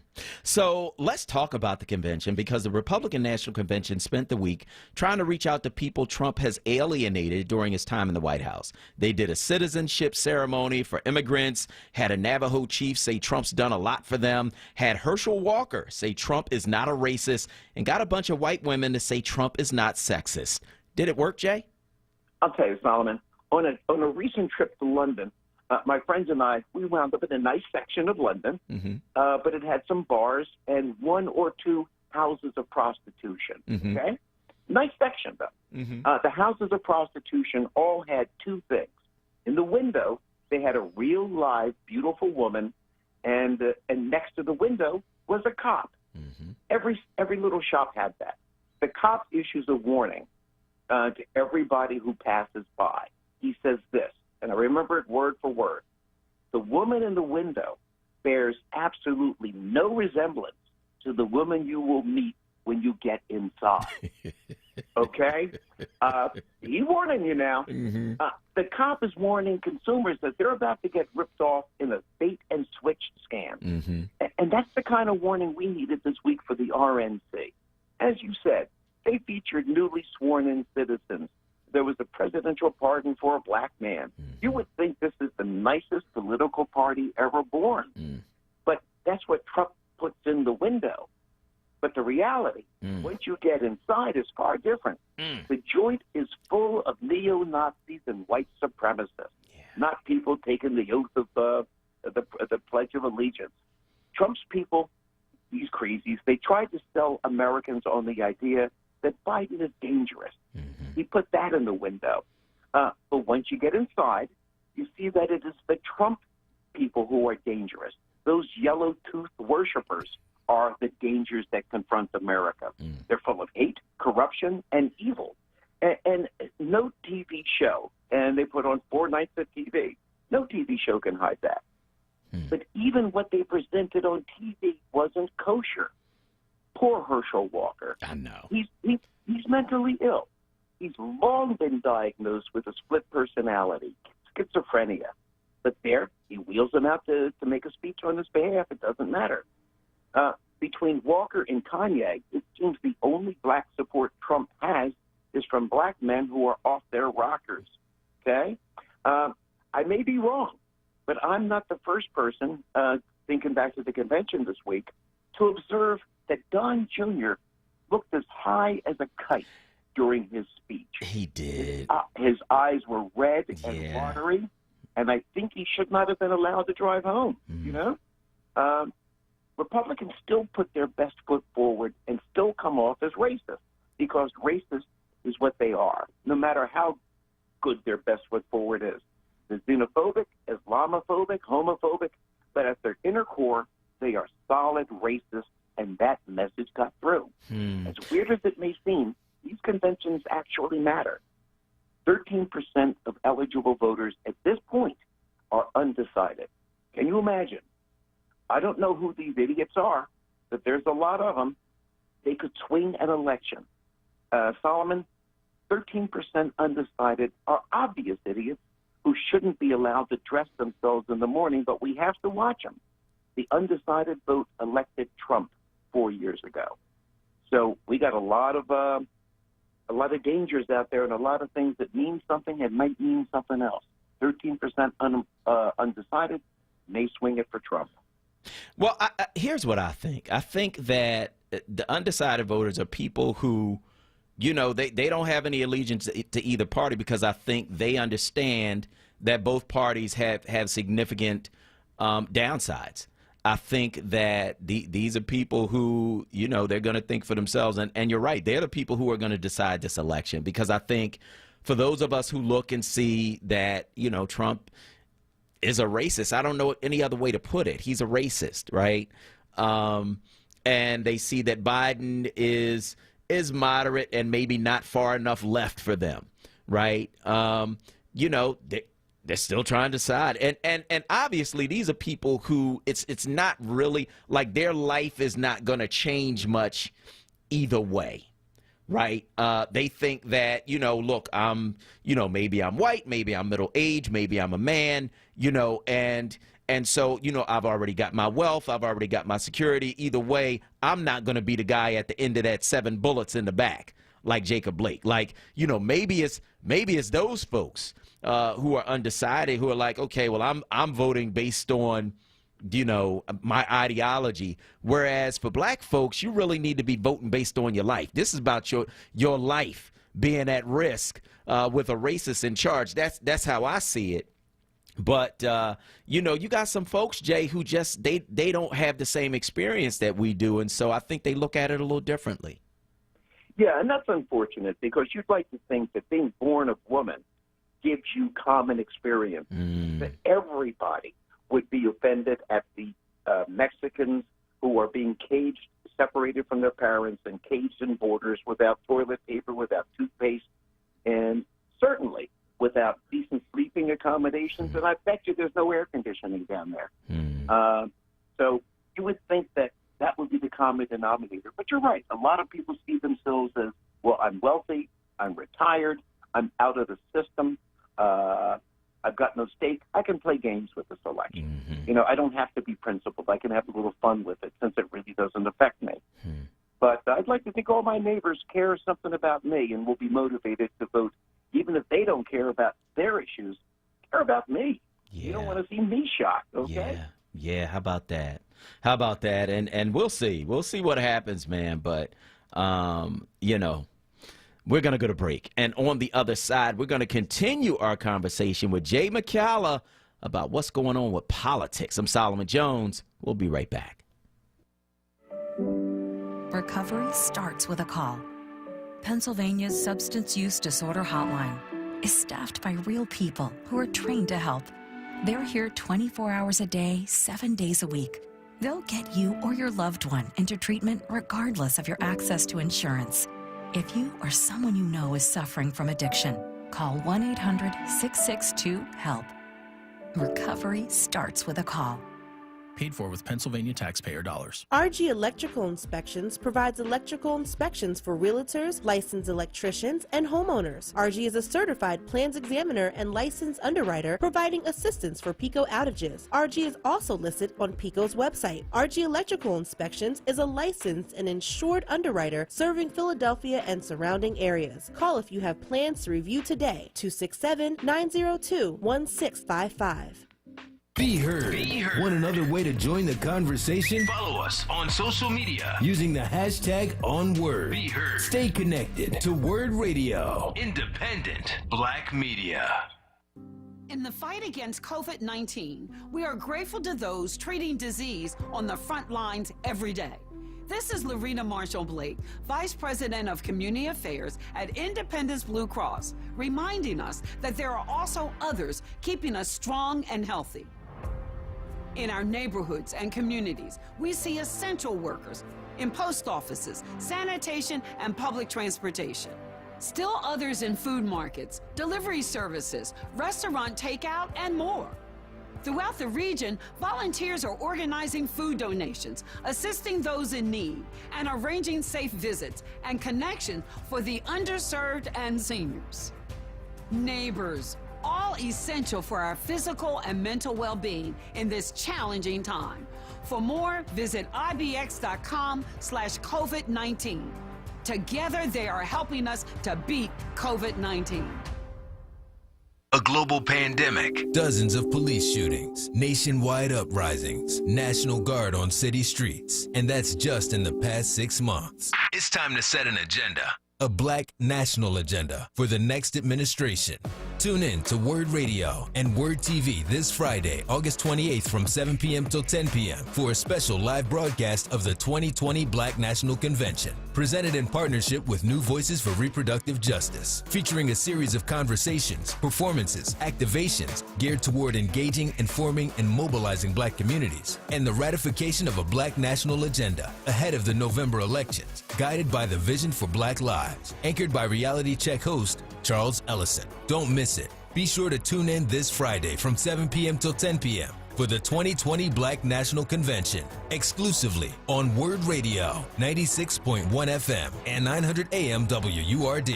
Streaming live on WordRadio.com, the Word Radio app, and watch live on Word TV via Facebook or visit WordRadio.com and scroll to the bottom of the page. It's Wake Up with Word, hosted by Solomon Jones. Good morning. Right now on Word Radio, 96.1 FM and 900 AM WURD.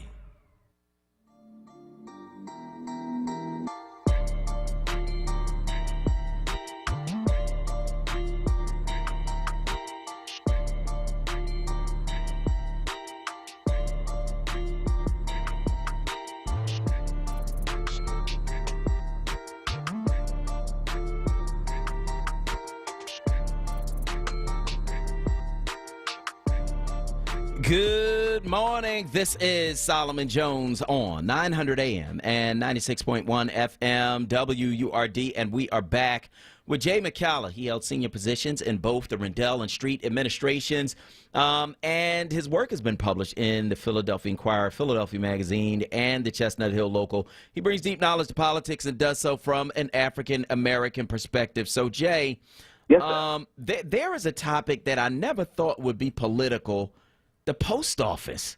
So I never thought of the Postmaster General as a political post until Louis DeJoy. He is a Trump contributor politically, as well as a Republican donor, and so he has been put in the post of Postmaster General. He's been grilled by both Senate and House committees about changes he's made at the post office that could sabotage mail-in voting. He told the House this week that there are no plans to put back high-speed mail processing machines and mailboxes he removed before committing to stop making changes. What do you make of it, Jay? You know, Solomon, some folks are just bad inside. Postmaster General DeJoy seems like he's just a defective human being. DeJoy is a rich man, so he isn't attracted to government service for the money. He wasn't attracted by the challenge to improve things. DeJoy took this job so he can be of knowing service to Trump and his criminal effort to steal the election. What his job was, it was explained to him before he took the oath of office as Postmaster General. He was told what he was supposed to do. And to sweeten the pot, DeJoy's wife was appointed ambassador to Canada. So Trump is just throwing roses at this guy like crazy because he knows he's given him a dirty deal and he wants to keep him motivated. The postmaster knew that his job would be to sabotage the election and then lie about it. What kind of sleazebag would take a job under those conditions? But what kind of magic does Trump possess that makes grown men bend over to kiss his Bahutni on such a grand scale? You've got the Attorney General, his campaign manager, his personal lawyer, the Treasury Secretary. The list goes on of people who just can't resist serving Donald Trump no matter how dirty the deal he wants done. Trump has filled his life and our government with corrupt, smelly weaklings who only seek to please this emperor. As corrupt as the postmaster is, there's nothing we can do. He's following orders from a bulletproof president who can't be impeached. Solomon, we are in the junkyard dog phase of the election where there are no rules, only dirty little liars like Mr. DeJoy. What an odd name. DeJoy. Yeah, it's been interesting to watch what has happened with him. So they took out mail sorting machines out of a number of postal locations, and one of those locations was Dallas. So Dallas, after they took out this high-speed mail sorter, Dallas tried to put it back. and they couldn't put it back because there were pieces missing from the mail sorter that were taken out. So not only did they take out the equipment, seemingly they sabotaged the equipment so that it can't be put back. And then they put out a memo saying, don't try to put any of this stuff back without the permission of, I don't know, facilities headquarters. Like, no matter what your manager in your location says, don't put it back without permission from the top. And so, you can't come to any other conclusion but that they are trying to make sure that the mail slows down. And so he's committed to not taking out more stuff, but he's also committed to not putting that stuff back that he's already taken out. It's crazy. It's amazing. This system was founded by Ben Franklin in the 1700s, and it only took 3 weeks for this jerk to destroy it. You know, it was one of the best bets. I mean, I don't get much from the government. You don't either. You never need to call upon the Marines or the Navy or the CDC. Mm-hmm. So the only thing the government really does for us that impacts and improves our lives on a daily basis is having the postal system. Mm. You know, most of us rely on email, but we also know that if we put, at least as of 3 weeks ago, if we put a letter in the mail, it was going to get where it had to go within 2 to 3 days. Mm-hmm. We could bank on it. In fact, we did bank on it. We mail our mortgage checks knowing it'll get there within 2 to 3 days. Our rent checks within 2 to 3 days. It was a good system. But now I am sure people are being evicted because landlords say, I haven't got your rent. The tenant says, I swear to you, I mailed it. And he says, I don't care. Mm-hmm. Mm-hmm. I didn't get it. That's the end of that tune. So there's going to be a lot of hardship, but as long as Trump wins, that's all he cares about. Yeah, it's ugly. It's ugly, and we'll see what happens. I guess my question is what happens to the folks who took out that equipment and kind of broke it. Like, where's the missing pieces at? You know what I mean? To the machines they try to put back. Where are those missing pieces? Who took them? And can they be charged criminally for damaging that equipment? That's what I want to know. And I know you don't have the answer to that, but that's what I'm looking for to happen. And again, you made the point earlier that, you know, if in fact Trump loses and he's out, then he becomes accountable for all of this stuff that happened, because they're not going to charge him while he's sitting there, you know, in the White House. But after he's out, all bets are off. So he's got a number of reasons to be desperately trying to stay in. Amen, amen. But you know what? I need to hear Biden say that. Mm-hmm. I need to hear Biden say there will not be a Gerald Ford, Richard Nixon type pardon. That he's going to go after Trump with a hammer and tongs. That's what I need to hear from Joe. Mm-hmm. But the Trump voters don't need to hear that.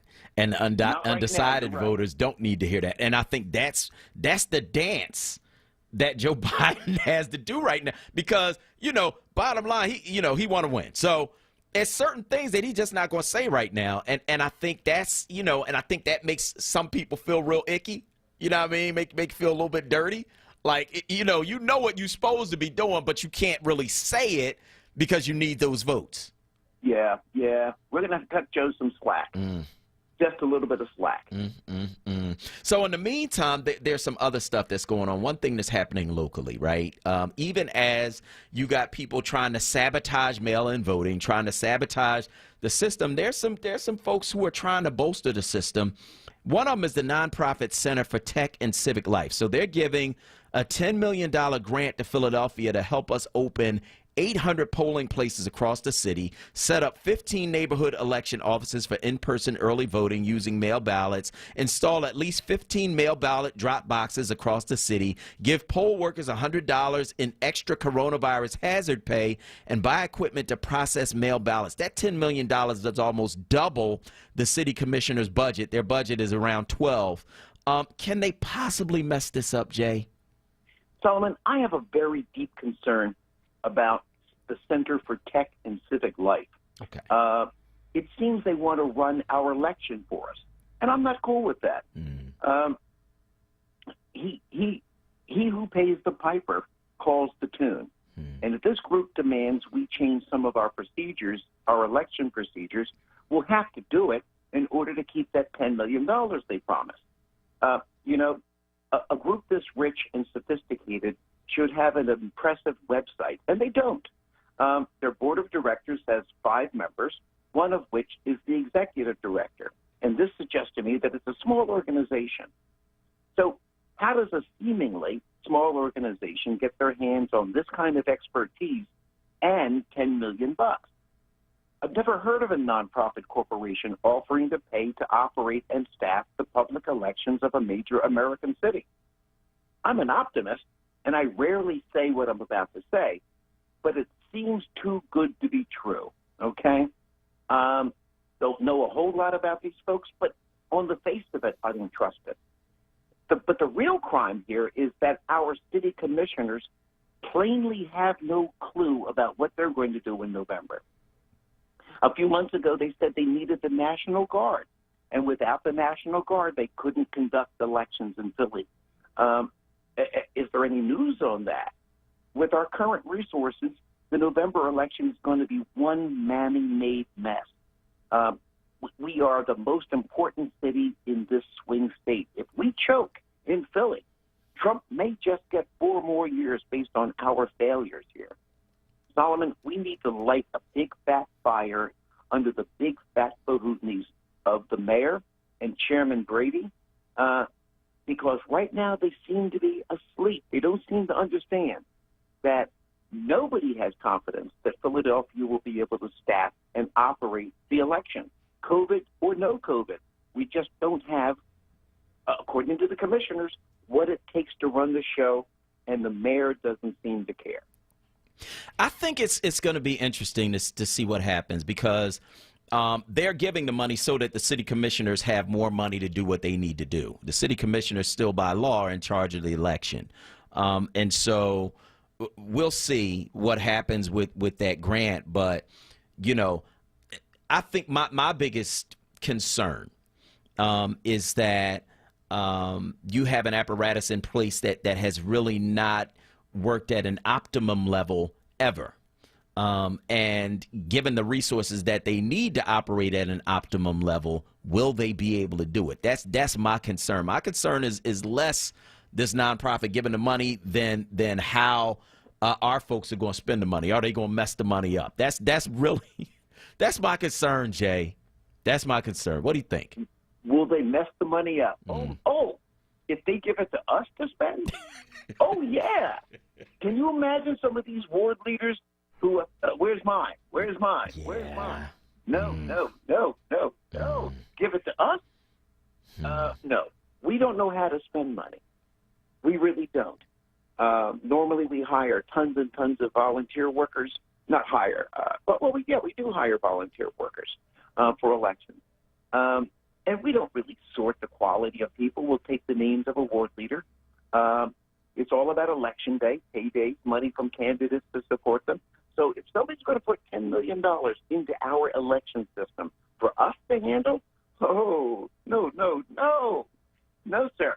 That won't work. I'd rather, I don't know who can spend $10 million in the city's political process safely and trustworthily, but I don't trust us to do it. All right. Well, that's Jay McCalla. Jay McCalla, of course, a veteran political consultant, worked in both the Street and Rendell administrations, brings deep knowledge of politics, and does so from an African-American perspective. Jay, thanks so much.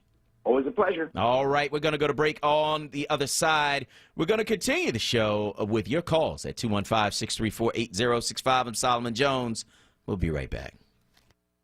Weather and traffic to keep you informed for your drive home. in the happy hour With Sincerely Sarita. Monday through Thursday, 4 till 7 p.m. Right here on Word Radio, 96.1 FM and 900 AM WURD. Your daughter got her learner's permit, so you're getting her favorites at McDonald's to celebrate. And you let her drive. Now, if you could just make it to the drive-thru. Enjoying the journey together? That's something to value. Make a quick breakfast stop at McDonald's, where a tasty Chicken McGriddles and McChicken biscuit are just $2 each. Prices and participation may vary. Cannot be combined with combo meat.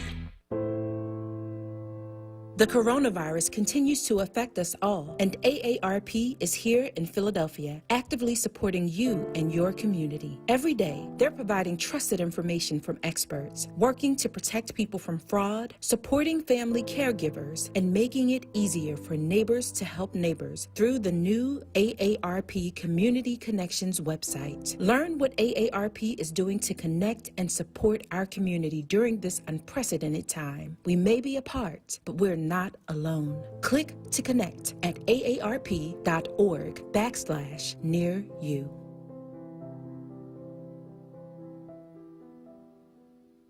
The Word Radio newsletter. Keeping you informed, engaged, and connected. Sign up by visiting wordradio.com. Scroll to the bottom of the page and type your email address under Connect with Us. You'll receive the latest information on Word Radio. Messages from our president and CEO, Sarah Lomax Reese. Exclusive articles and multimedia content and resources. Stay informed with the Word Radio newsletter. Lifting every voice till earth and heaven ring. This is Word Radio, 96.1 FM and 900 AM WURD Philadelphia. Black Talk Media. You're waking up With Word. hosted by Solomon Jones. Good morning. Right now on Word Radio, 96.1 FM and 900 AM WURD.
Good morning. This is Solomon Jones on 900 AM, 96.1 FM, WURD, and we are, of course, taking your calls at 215-634-8065. Also, your comments on Facebook at 4Word. Just had an interesting conversation with Jay McCalla about what's going on politically in Philadelphia, Washington, D.C., and beyond, the foolery at the RNC.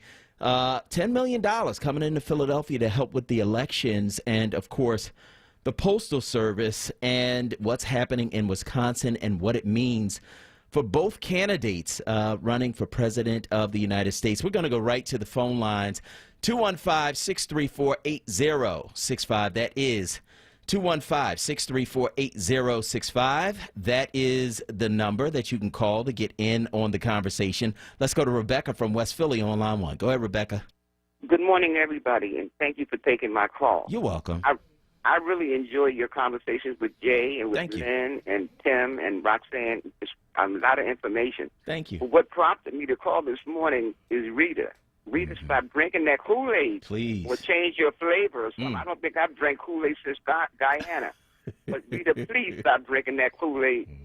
Because she said she was older than you. I'm older than she is. And she kind of embarrassed me saying something like that. That's like self-hatred. No, that guy couldn't have done anything to be shot in the back 7 times. That's right. And he had his hand on the man's shirt. That's right. I mean, that's crazy.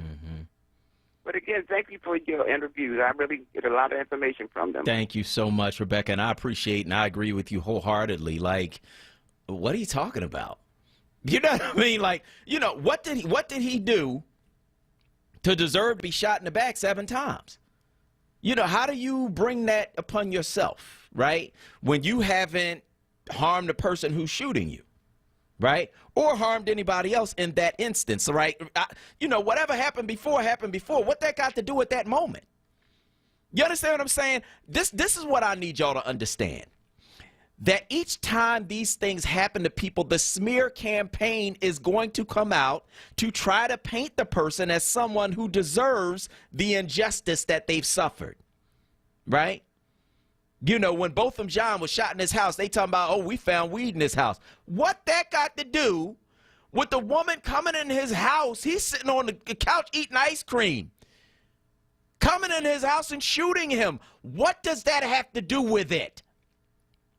Breonna Taylor, oh, she had more extensive ties with this drug dealer than we thought. Even if she did, what does that have to do with you coming into her house? She's asleep in the bed and shooting her dead. What does that have to do with it? Oh, you know, he was arrested before. Jacob Blake was arrested before. So? Somebody called the cops. So? What does that have to do with him being shot 7 times in the back? The smear campaign is going to come every single time. Eric Garner, oh, he was arrested before for selling loose cigarettes on the corner. They had told him before he can't do that. What does that have to do with him being choked to death on the corner? George Floyd, oh, he had a record. He came out of the projects in Houston. He was a failed basketball player. He was this, he was that. What does that have to do with you putting your knee on his neck for almost 9 minutes? The smear campaign is always going to come. Do not listen to that foolishness, because none of that has anything to do with what happened to these people. You know, all of that other stuff, it don't have nothing to do with it. It's a smear campaign. That's what it is. When clearly we watch you on tape shoot the man 7 times in his back. None of that has anything to do with anything. That's why we need to cook out Kuwaisa, because I'm telling you, my blood pressure, you know, people be calling, oh, Solomon, you need to calm down. I'm calm, I'm good. Because when I go home, guess what? I do something else, because I just need to decompress from dealing with this foolishness every single day. You know what I mean? Like, so we missed the cookout. We do. We missed the cookout because we dealing with Corona. We only had one this summer. We went to my mom's. We social distanced. Everybody had their separate dishes. We wore masks. You know, it was a whole thing. But I miss it, man. What usually happens at the cookout? So I want to hear about the RNC. I want to hear about Donald Trump. I want to hear about Joe Biden. I want to hear about Kenosha, Wisconsin, where a 17-year-old comes there, shoots 3 people, kills 2 of them, and is arrested later for it.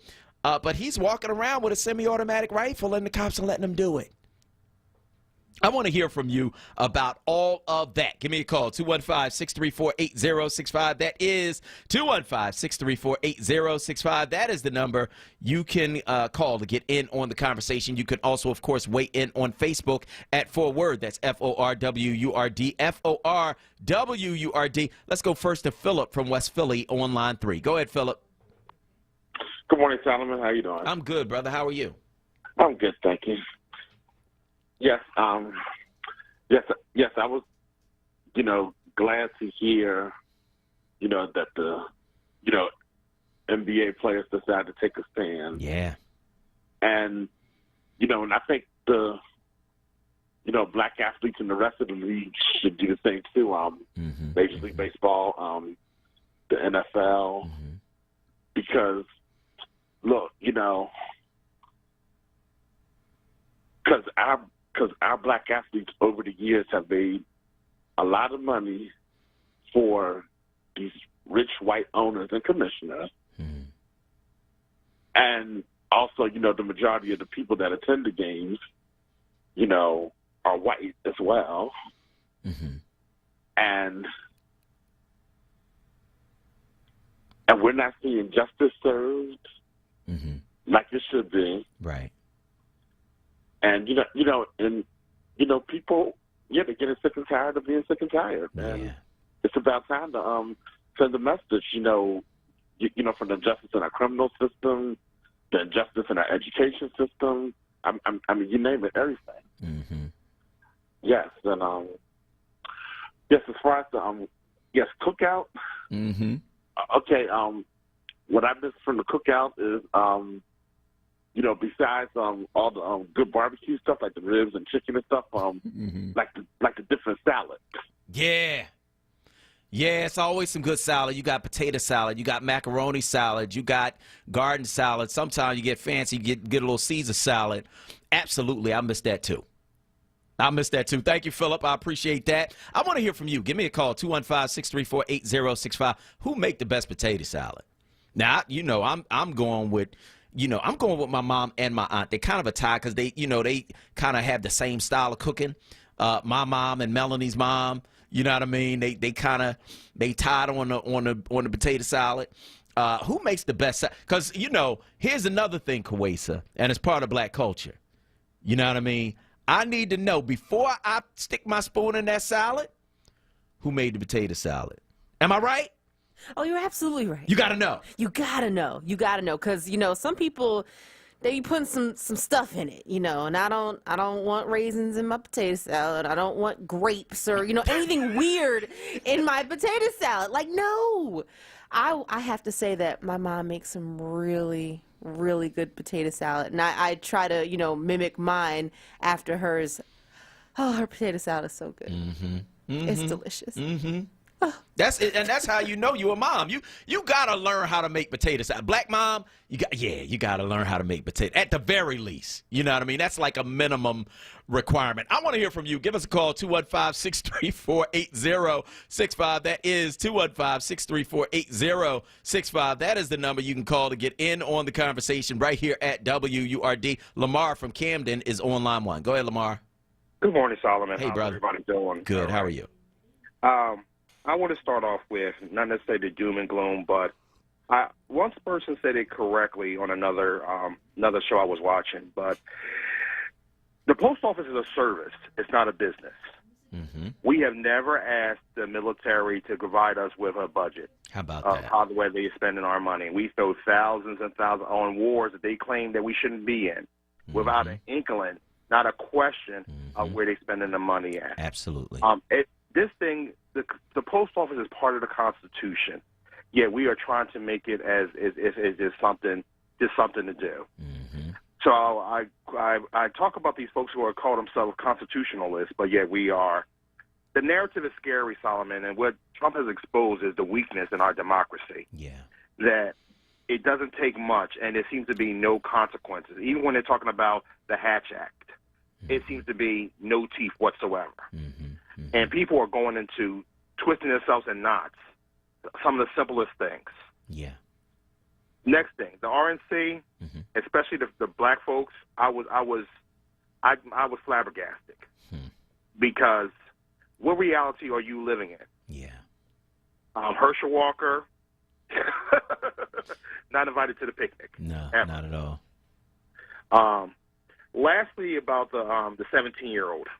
And I was very upset. I had to take a moment to myself because all I could think about is as he's walking with his hands up, the cops are responding to a shots fired, and he walks by. I thought about those 4 young ladies who were sprawled on the ground in that hot sun over a stolen vehicle, stolen vehicle, and the cops had no issue at hand as to de-escalate the situation. So when my law enforcement friends want to sit there and toe the blue line, this is the stuff we talk about two Americas. Two Americas, where you sit there and you actually have law enforcement officers. Now we're seeing video where they buddy. They throwing in water and things of this nature. What is a 17-year-old doing? If you quote unquote want to enforce the law and saying that people shouldn't be out after 8 o'clock, what was what's going on? Yeah. But yeah, you shoot somebody in the back, escalate the situation. But Doc Ritter said it correctly, and I felt his passion because I'm a father too. Yeah. White fathers don't have to have the conversation with their sons that us black fathers have to have with our sons. And they walking around talking about they scared. The nerve, the pure white privilege that you're talking about you scared. And I'm worried about every time a cop pulls behind me, whether or not he's running my tags. America got to change. Yeah. Something got to happen. Absolutely. I want to thank you so much for your call this morning on WURD. We want to hear from you. Give us a call, 215-634-8065. That is 215-634-8065. That is the number you can call to get in. Let's go to Jim from West Philly on line 2. Go ahead, Jim.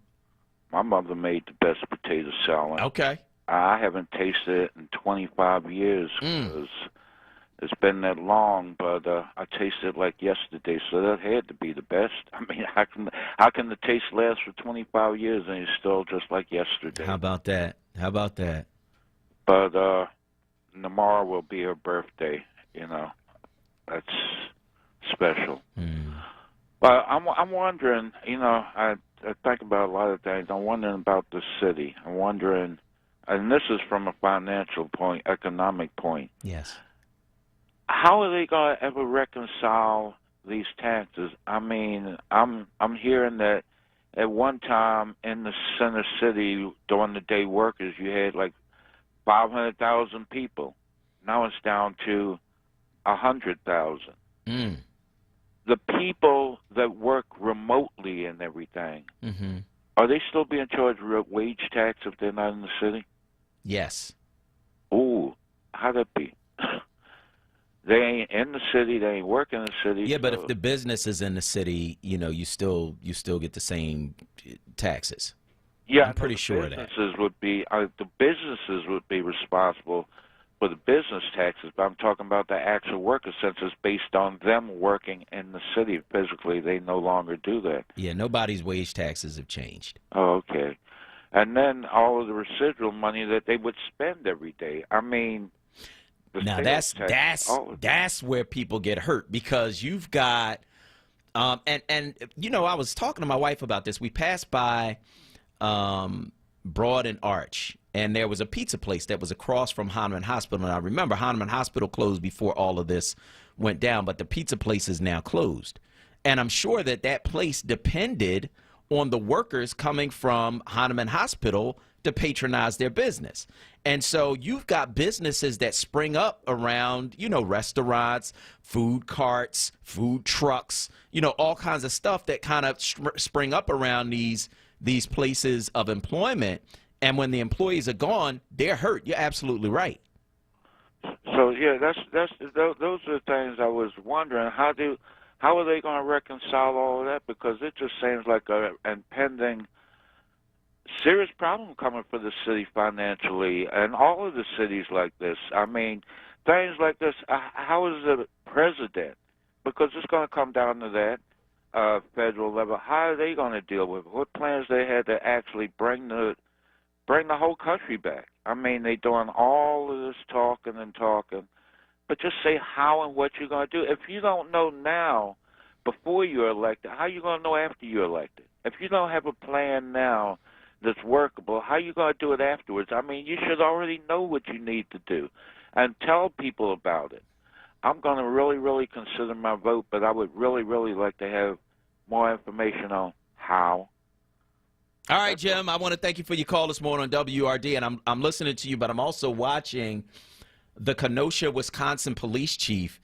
He says that an individual, right, he's explaining what happened, an individual used firearms to resolve whatever conflict was in place, and as a result 2 people are dead.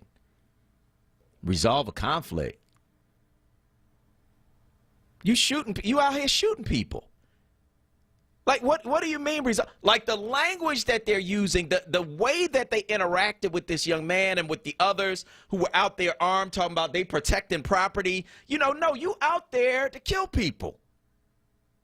It's amazing. And the more you watch, the more you listen, the more you see the way that they interact with each other. Y'all better get out here and vote, man. Your lives are in danger. Like, And I think the brother who called a few minutes ago, he was right. White people talking about they in danger. No, we're in danger. Doc Rivers said it. We're the ones that should be in fear. Like what? Y'all scared. The cops ain't stopping y'all killing y'all. The cops ain't letting us walk around with guns in your neighborhood talking about we protecting property. Like, that's not happening. You understand what I'm saying? So this is crazy, man. He said he was using he used a firearm to resolve the conflict. Kawesa, you watched him say that, right? What did you think? I'm so, Solomon, I'm over it. Like I don't care what at this point, people are saying. It was wrong. It was wrong. And so, and call it for what it is. Call it for what it is. Stop sitting here, babying and placating and all that. No. You out here, and you because of racism, you think that you somehow have carte blanche to do whatever you want to do. And when it comes to black and brown, but I'm tired of it. I'm so over it. We as Americans have every single right to be out here and peacefully protest. We have a right to do that. And if you want to, have your firearm, you have a right to do that. But at the same time, though, you can't be out here taking people's lives. You can't be out here thinking, oh, because I'm white, I'm somehow better than you. It's wrong. Call it for what it is. And people just sitting here and trying to mince words. No. Call it for what it is. And I can't. I don't even want to hear what people have to say anymore at this point because I'm so over it. I want to hear from you. 215-634-8065, of course, is the number that you can call to get in on the conversation. We've been talking a lot about what is happening politically across this country, what's happening with our athletes deciding to use their power. And shut down some of these NBA games, shut down some of these Major League Baseball games, shut down some of what is going on with these multi-billion-dollar businesses that are predicated on the talents and the skills of black people. And so we've also been talking about the cookout, though, and we're going to be talking about food on the other side of this break with our next guest, who's going to be joining us in just a few minutes, talking about Angry Deacon Ribs. Craig Martin is on the other side. I'm Solomon Jones. We'll be right back. Weather and traffic to keep you informed for your morning commute. on Wake Up with Word. Weekdays 7 a.m. till 10 a.m. hosted by Solomon Jones. Right here on Word Radio. 96.1 FM. And 900 AM WURD. Pico has many ways to help you lower your energy usage and save money at home. Here's one. Have an old working fridge or freezer in your garage or basement? Pico will pick it up, dispose of it responsibly, and give you a $75 rebate. That's right, $75. Plus, you can save as much as $150 a year on your energy bill by getting rid of it. Just schedule your pickup at pico.com/recycling or call 1-888-5-PICO-SAVE today. Be sure your fridge or freezer is plugged in and working at time of pickup. Listen live at wordradio.com.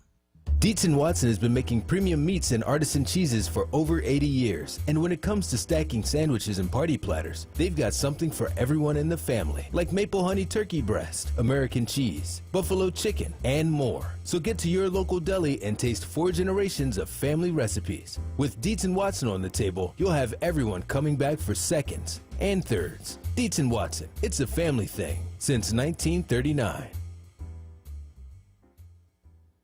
Listen to Laborers Live. We created the weekend. We created the 40-hour work week. We just want enough to feed our family, be able to send our children to college, and let our next generation do better than we did. To people that might have forgot how important unionism is in a country like the United States. People now infringing on our 8-hour workday, trying to work people more than 8 hours without overtime, trying to work people without benefits. In the long run, everybody's getting a fat paycheck except the worker. So this is really a wake-up call for America. The struggle is continuous. Tune in to Laborers Live every Friday from 4 to 5 p.m. Sponsored by LESIT, the Laborers Employers Cooperation Education Trust of the Laborers District Council of Philadelphia and vicinity. Local 332, Sam Staten Jr. Business Manager. Local 57, Esteban Vera Business Manager. Local 135, Dan Woodall Jr. Business Manager. Local 413, James Harper Jr. Business Manager. The Laborers District Council, Ryan Boyer Business Manager. And Tony Staten, Executive Director of LESIT.96.1 FM. And 900 AM WURD.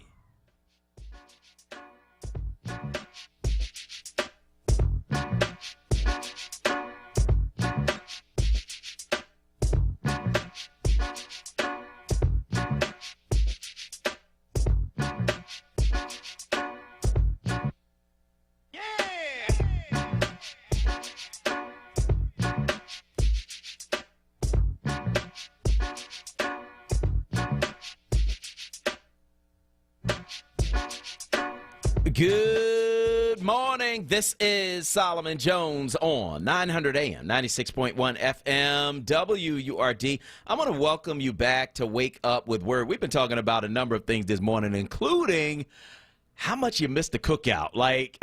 So our next guest, of course, right in line with that is Craig Martin. He's the general manager of Angry Deacon Ribs. Craig Martin, good morning. Good morning, sir. Thank you for having me. Yep, you're welcome. So now, first of all, I love the name. So where does the name Angry Deacon come from? It's a play on my father and grandfather, because we used to playfully say how angry my dad used to be all the time. And my grandfather was a deacon in the church, but I misspelled it on purpose so that people wouldn't try to get too spiritually deep on me when they came to the restaurant. So it's Angry Deacon, Deekin, Angry Deacon Ribs. So was your dad an angry deacon? No, my dad was not a deacon at all. Okay. So the deacon part is my grandfather. Okay. Mm-hmm. Was he an angry deacon? Yeah, when the church spent too much money. So he okay. I understand totally. So tell me about these ribs, man.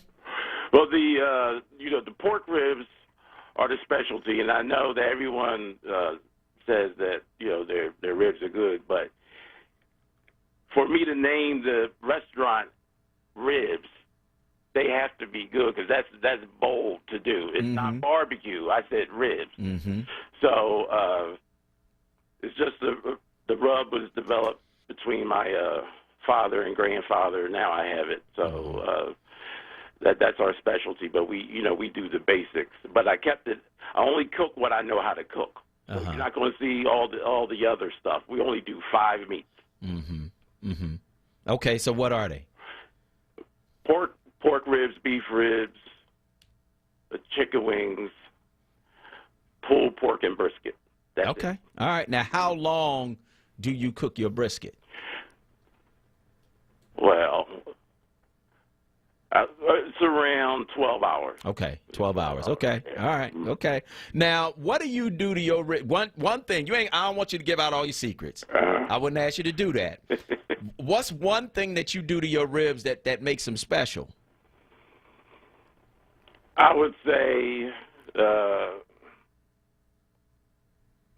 see, it's hard to say without giving away something. All right, okay. I would just say how it's the rub that we put on there. I would say that's what makes our ribs special. It's the rub, and the fact that our ribs do not need sauce. Okay.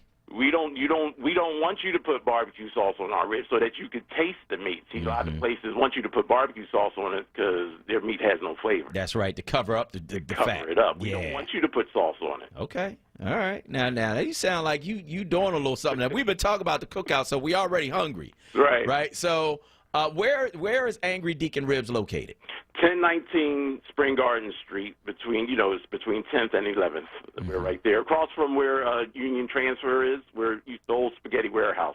Oh, okay. I pass by there sometimes. Oh, Matter of fact, so are y'all open today? Yes, we're open today. What time? Open up at 5 today. You open up at 5. Okay. 5 to 9. Okay, 5 to 9. Okay, so y'all not open that long, so you got to get in there and get your ribs. You got to get in and get out. Yeah, because we sell out fast. Okay. All right. I'm going to have to come down there and check y'all out. Don't be surprised. You see a little bald-headed black man. You know that's me. We'll all right. be looking for you. All right. I appreciate that. Angry Deacon Ribs, of course, a small business forward member, and they done thrown down the gauntlet. Like, they got some real good ribs. They named it Angry Deacon and talk about they got these ribs. I'm going to have to try these ribs out because I am a rib connoisseur, brother. So, when you come, make sure you come correct now. I'm with it. I'm with it. Come on. Angry Deacon Ribs, they are at 10th and Spring Garden, right across the street from Union Transfer. They are a small business forward member. Sounds like the ribs are delicious, man. We are going to come down there and check them out. Give us one more time the location and a phone number that people can call for Angry Deacon Ribs. 1019 Spring Garden Street. And the number is 215-769-RIBS. So that's 7427. So 769-RIBS. Got the nerd, got the ribs in the phone number. All right, now, so I'm going to come down and I'm going to get some of these ribs. Hopefully I'll be able to make it down there today because I do want to check y'all out. I love me some ribs, and I'm missing the cookout.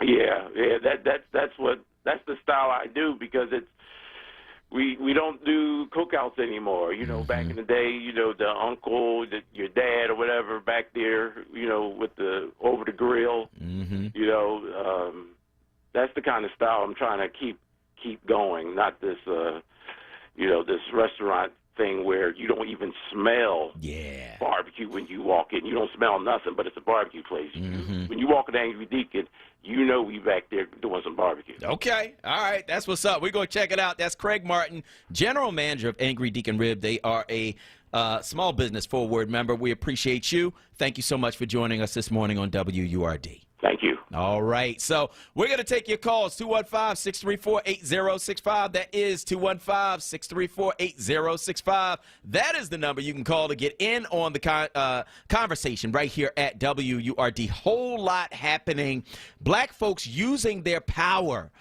You know, I always push back when people call me and tell me black people don't have no power. I don't want to hear that. That's not true. We spend $1.3 trillion a year. Don't tell me we don't have power. Many times we choose not to use it.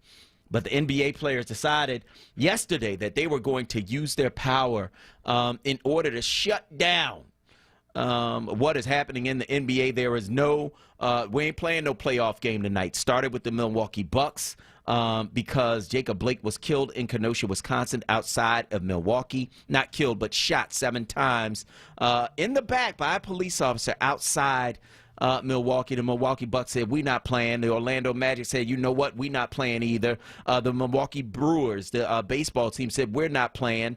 And then the WNBA team said, we're not playing either. And the Washington Mystics got on the court. That's a WNBA team. Got on the court wearing T-shirts that spelled out Jacob Blake and had 7 bullet holes in the back of the shirts to represent the number of times that Jacob Blake was shot in the back by a police officer. There is no excuse for that. There is nothing you can say to justify that. And our folks are using their power to speak up. I want to hear from you, 215-634-8065. That is 215-634-8065. Of course, the Republican National Convention going on. Mike Pence making a whole speech about the violence. We're not going to tolerate the violence. We're not going to tolerate the looting. We're not going to tolerate y'all tearing down statues. We're not going to tolerate any of that, but never mentioned Jacob Blake, never mentioned George Floyd, Ahmaud Arbery, Breonna Taylor, and so many more who have been shot and killed by police or killed by vigilantes who are supported by this administration. How do I know they're supported? Well, they had 2 of them come and speak at the Republican National Convention. The couple that came out of their house with guns pointing them at protesters as they walked past. They didn't even coming to your house. They just walking past. Y'all coming out with guns, pointing them at the people. You bring them to the Republican National Convention to speak. That's how I know you support these people.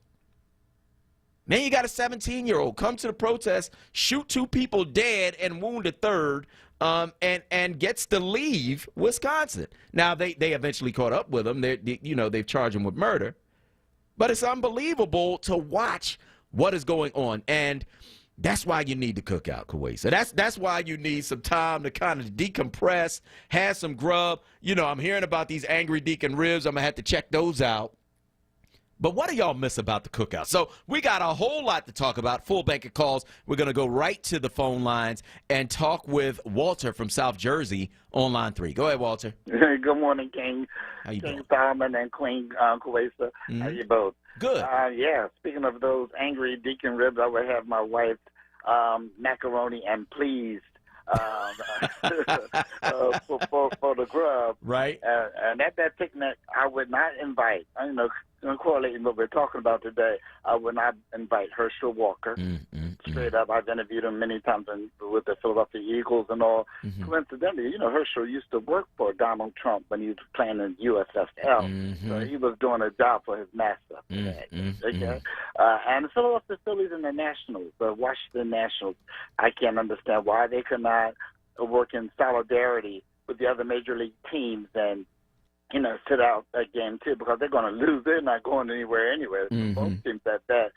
Last but not least, King Solomon, I applaud again LeBron James for not shutting up and dribbling. And now he's truly a champion for social consciousness. I applaud what he's doing for this nation, let alone for young people.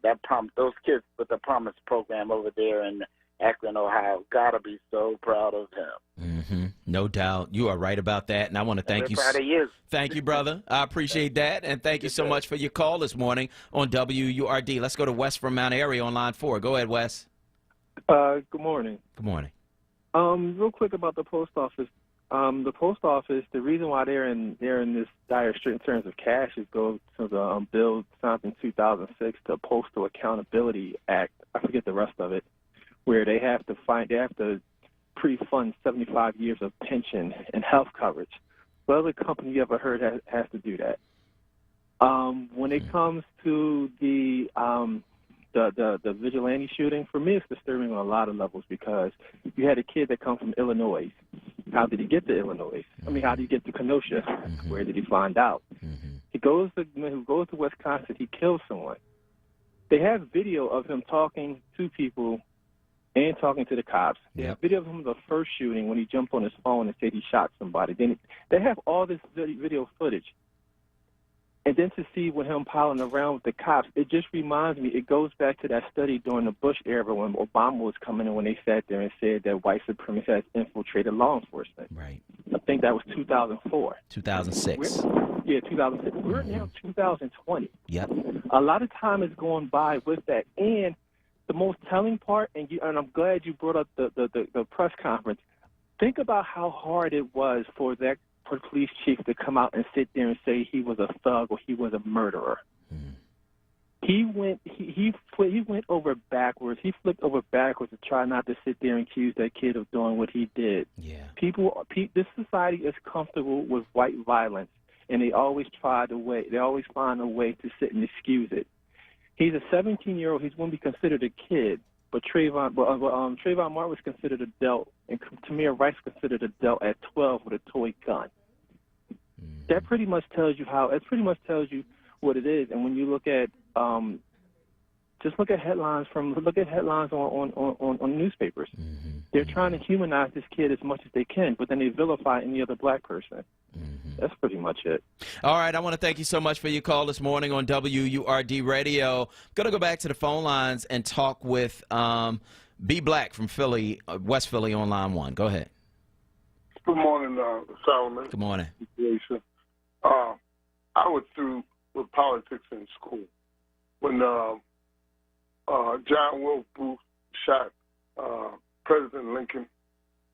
I was astonished then. I never even liked politics from that day. Then you got the Hamilton and Burr duel in the backyard. You know, they shooting down each other, right? So this politics is dirty from the beginning. We got a statue on City Hall right now of our man Octavius Cable. Yes. That campaigned rigorously to pull us to the polls. That's right. And he was shot on October 10th, on the day of registration. On Election Day. Yeah, on Election Day then. But now you have to register by that day. See, all this politics is screwed in murder. Yeah. I'm going to put it plain.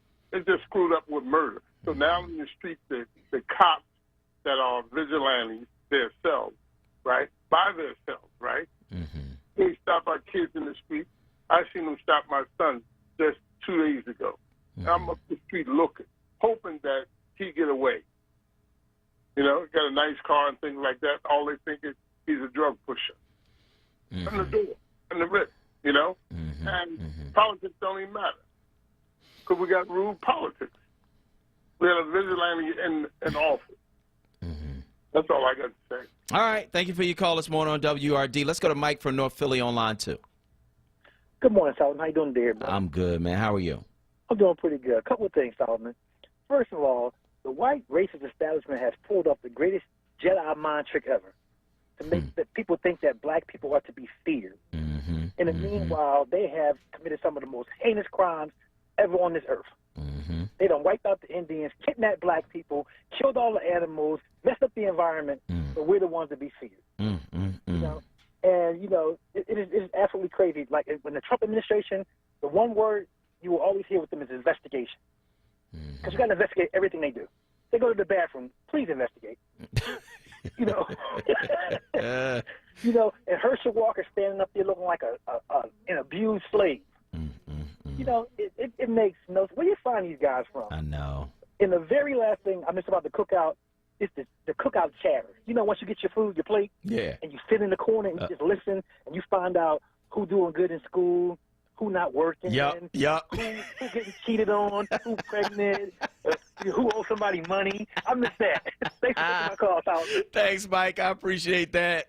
Thank you for pointing that out, because that's exactly what happened at the cookout. We're going to go to break. On the other side, we are going to continue the show with what's trending right here on WURD.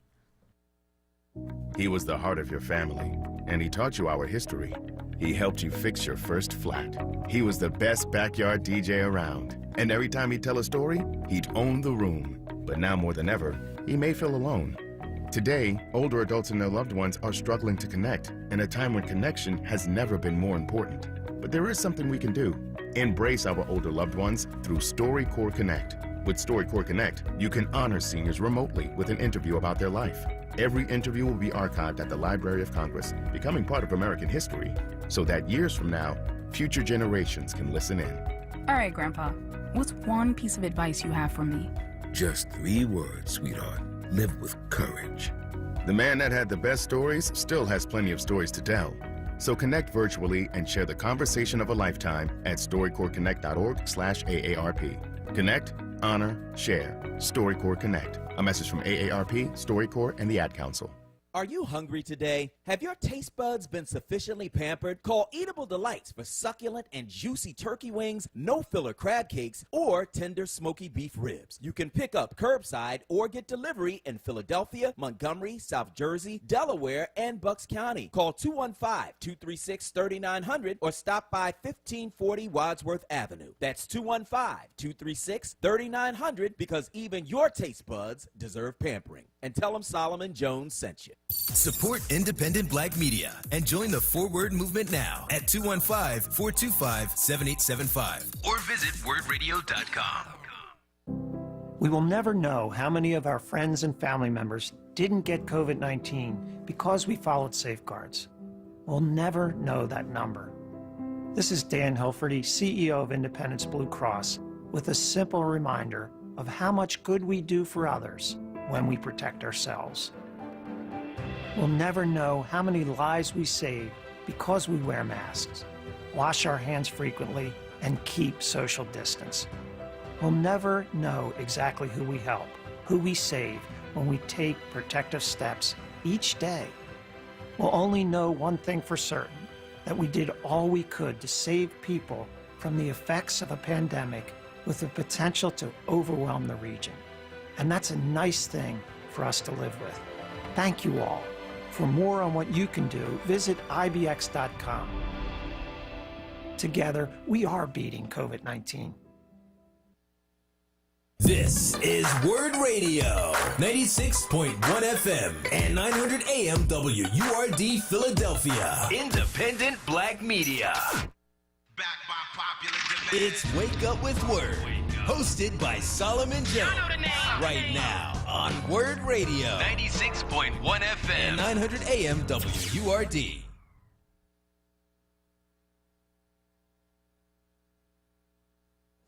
The difference between the first and second appraisal, $135,000. And we just felt that, maybe it was up.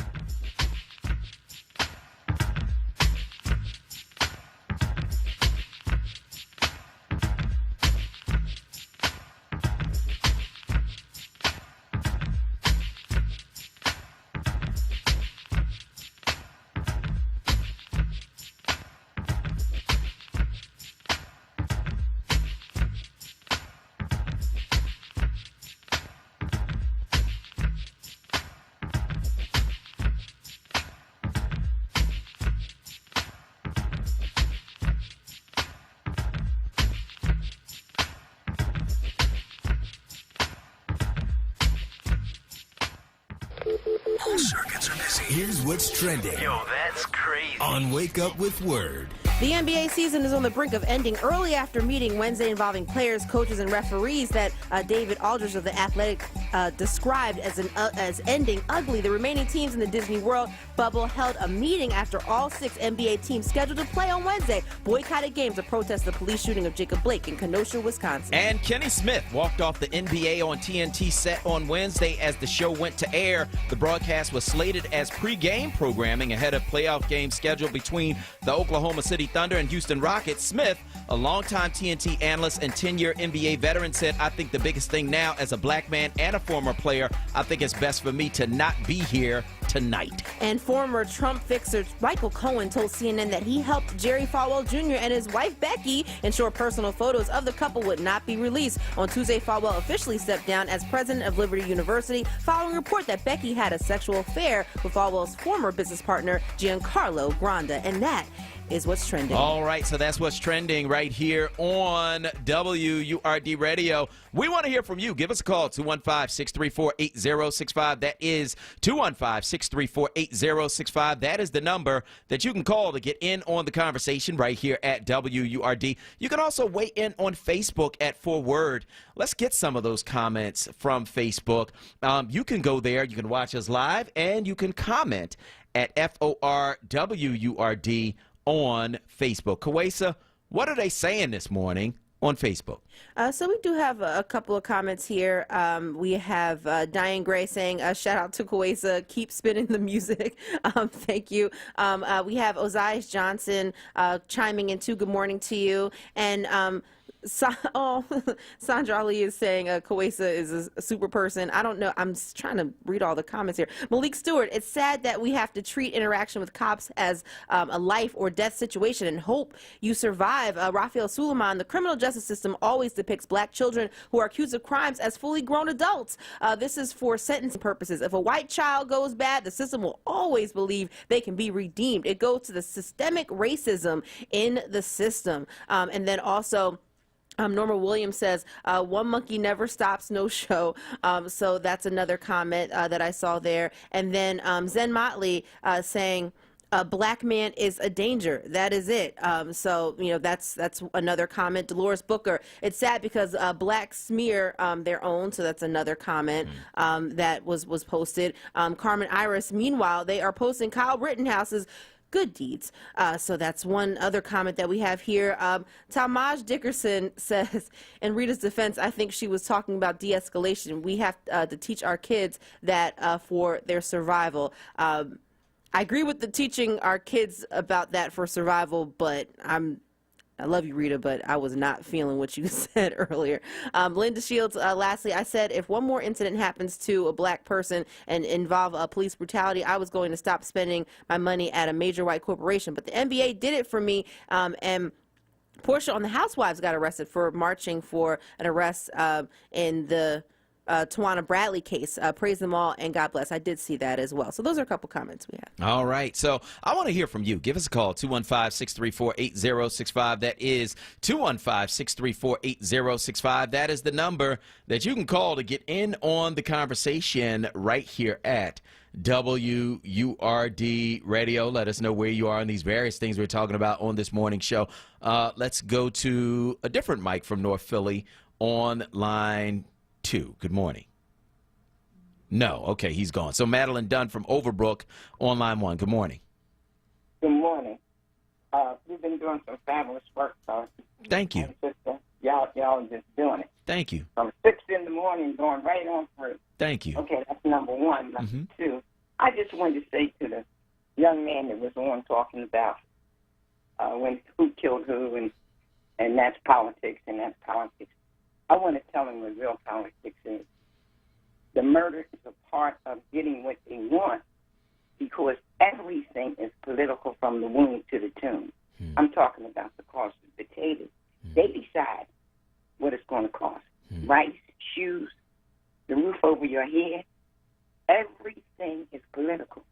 For the city, we have the city council and our government here. And for the state, only in the state of Pennsylvania, the state can overrule. If the city was in control, we wouldn't have the what do they call themselves? The takeout stores or the stores that the people started on the corner, and now they can sell a shot of liquor. But the state people, the Republicans, decided they would make more tax money. So they let them sell shots of liquor. They got the liquor bottles sitting in the windows in some of the stores. Everything is political. And we need this vote. We need them people out. What is going on is horrible. And I was so pleased to see the brothers stand yesterday. They took their stand.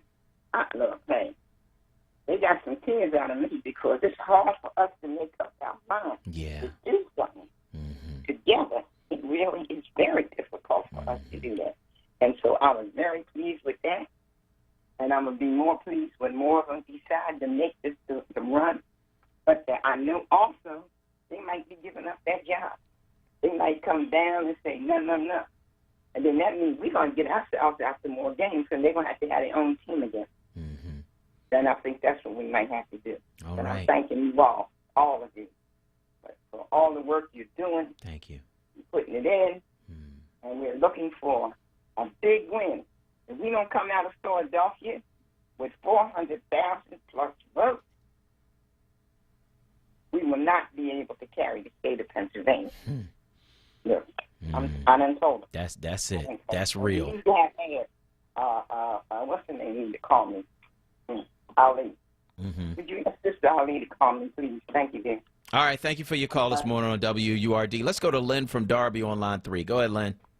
Good morning, Word family. Good morning. And and I just want to say good luck and God bless Elena that comes on 6 and starting her family. She's going on leave.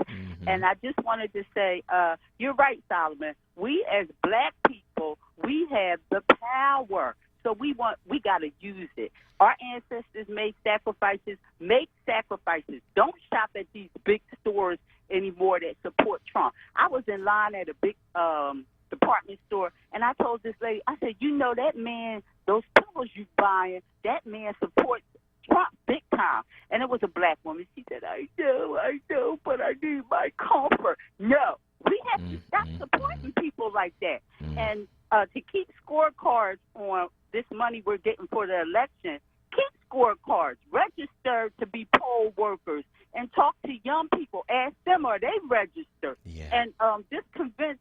I mean, when you go out every day, I try to talk to young people. I said, what's going on? How's the pandemic affecting you? You need help? Are you registered to vote? You know, could you carry my bags in? And I'll give them $2 or whatever. But I just want people to use their power. And kudos to LeBron and Portia. And at the picnic, I miss people bringing the potato salad that they try to doctor up and give to us. We ain't having that. And they bring the no-name brand sodas. That's what I miss. Y'all have a blessed day. All right. Thank you so much for your call this morning on WURD. And, of course, we're calling it the cookout, not the picnic. That has a history to it. But my wife, Levita, said that on the barbecue, no barbecue is complete unless someone extremely unqualified insists upon, quote, helping on the grill, cooking ribs while frozen. We saw that at one of the cookouts, that we had, we appreciate that. But, it's always somebody want to get on, I can help. Then they burn up the hot dogs, like real bad, Kawesa, to the point where, they look like burnt fingers. Like, you ever see that? You ever see somebody burnt? Yeah. I mean, I like mine a little burnt, like charred, bit, but right. Yeah, no, not crispity crunchy. Right. No. There still has to be some juice that comes out of them. Or something. Like once you done burnt out all the juice, like you done messed up the hot dog, like really whole bad. Hot dog, like throw it away. At that point, like, no, we ain't eating those hot dogs. Yeah, can't do it. So we want to hear from you. 215-634-8065. That is 215-634-8065. We only got a couple minutes left in the show. Let's go to Mike from the Northeast on line 4. Go ahead, Mike.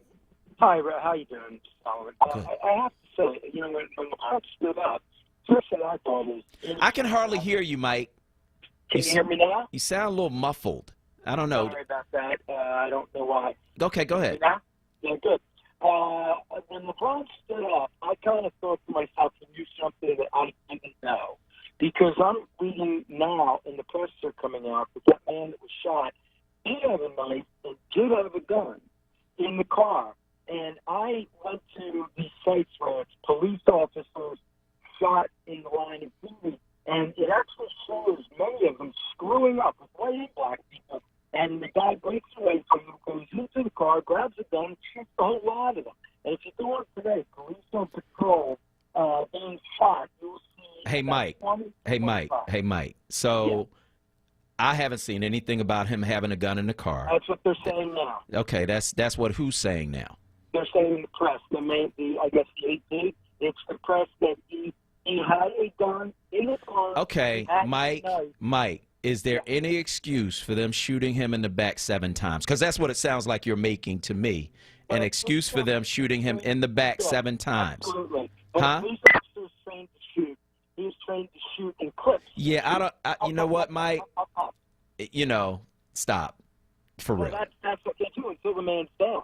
They are committed to killing him, not wounding him. Yeah, he shot him 7 times in the back. So most police departments, I don't care how many times it was, they shot him in the back like cowards, right? And so, don't call here making those excuses. There's a station down the dial you can call. They love that. So call them, right? Don't call me making excuses for these cops shooting this black man in the back. There's no excuse. None. You know what I mean? Like, we ain't trying to hear it, bro. For real. We ain't trying to hear it. So, there's no excuse for that. None. Right? Please tell me when a white man was shot in the back 5, 7 times by police, however many times they shot him in the back. If they shot him in the back 1 time, that's too many. Tell me when you saw a white man shot in the back, unarmed, and, then we can talk. But until then, I ain't trying to hear it, at all. So, whatever right-wing reports you're reading or listening to or whatever. See, that's what I'm talking about, Kawesa. The smear campaign will begin. Don't call me with the smear campaign. Call somebody else, because guess what? I ain't trying to hear it for real at all. You know what I mean? The smear campaign, take it someplace else. Take it someplace where they trying to hear it, because I'm not. For real. There's no excuse. That does not happen to white people in that way. It just doesn't. Because we live in a racist system. And until we stop making the excuses, until we stop with the smears, until we stop with the lies, until we stop with this nonsense, it's going to keep happening. We have to vote on November 3rd, right, to make sure that our people at least have the chance to be safe. That's going to do it for our show this morning on 900 AM WURD. We want to thank all of our guests. And we are going to be stopping by to see one of our guests a little bit later on because we talked about the cookout throughout the whole show. Craig Martin from Angry Deacon Ribs. We appreciate you. And, of course, we appreciate Jay McCalla, political commentator. And we appreciate each and every one of you. And now, for super producer Kawesa Mathis and everybody here at WURD Radio, I am your host, Solomon Jones, saying stay tuned for Reality Check with Charles Ellison, and tune in tomorrow at 7 for more Wake Up with Word. Peace.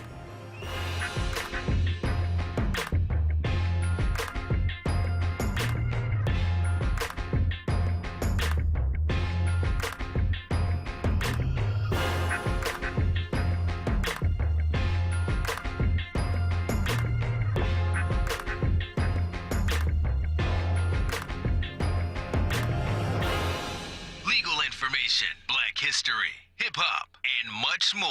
It's the Radio Courtroom with attorney Michael Cord every Sunday morning at 11 a.m.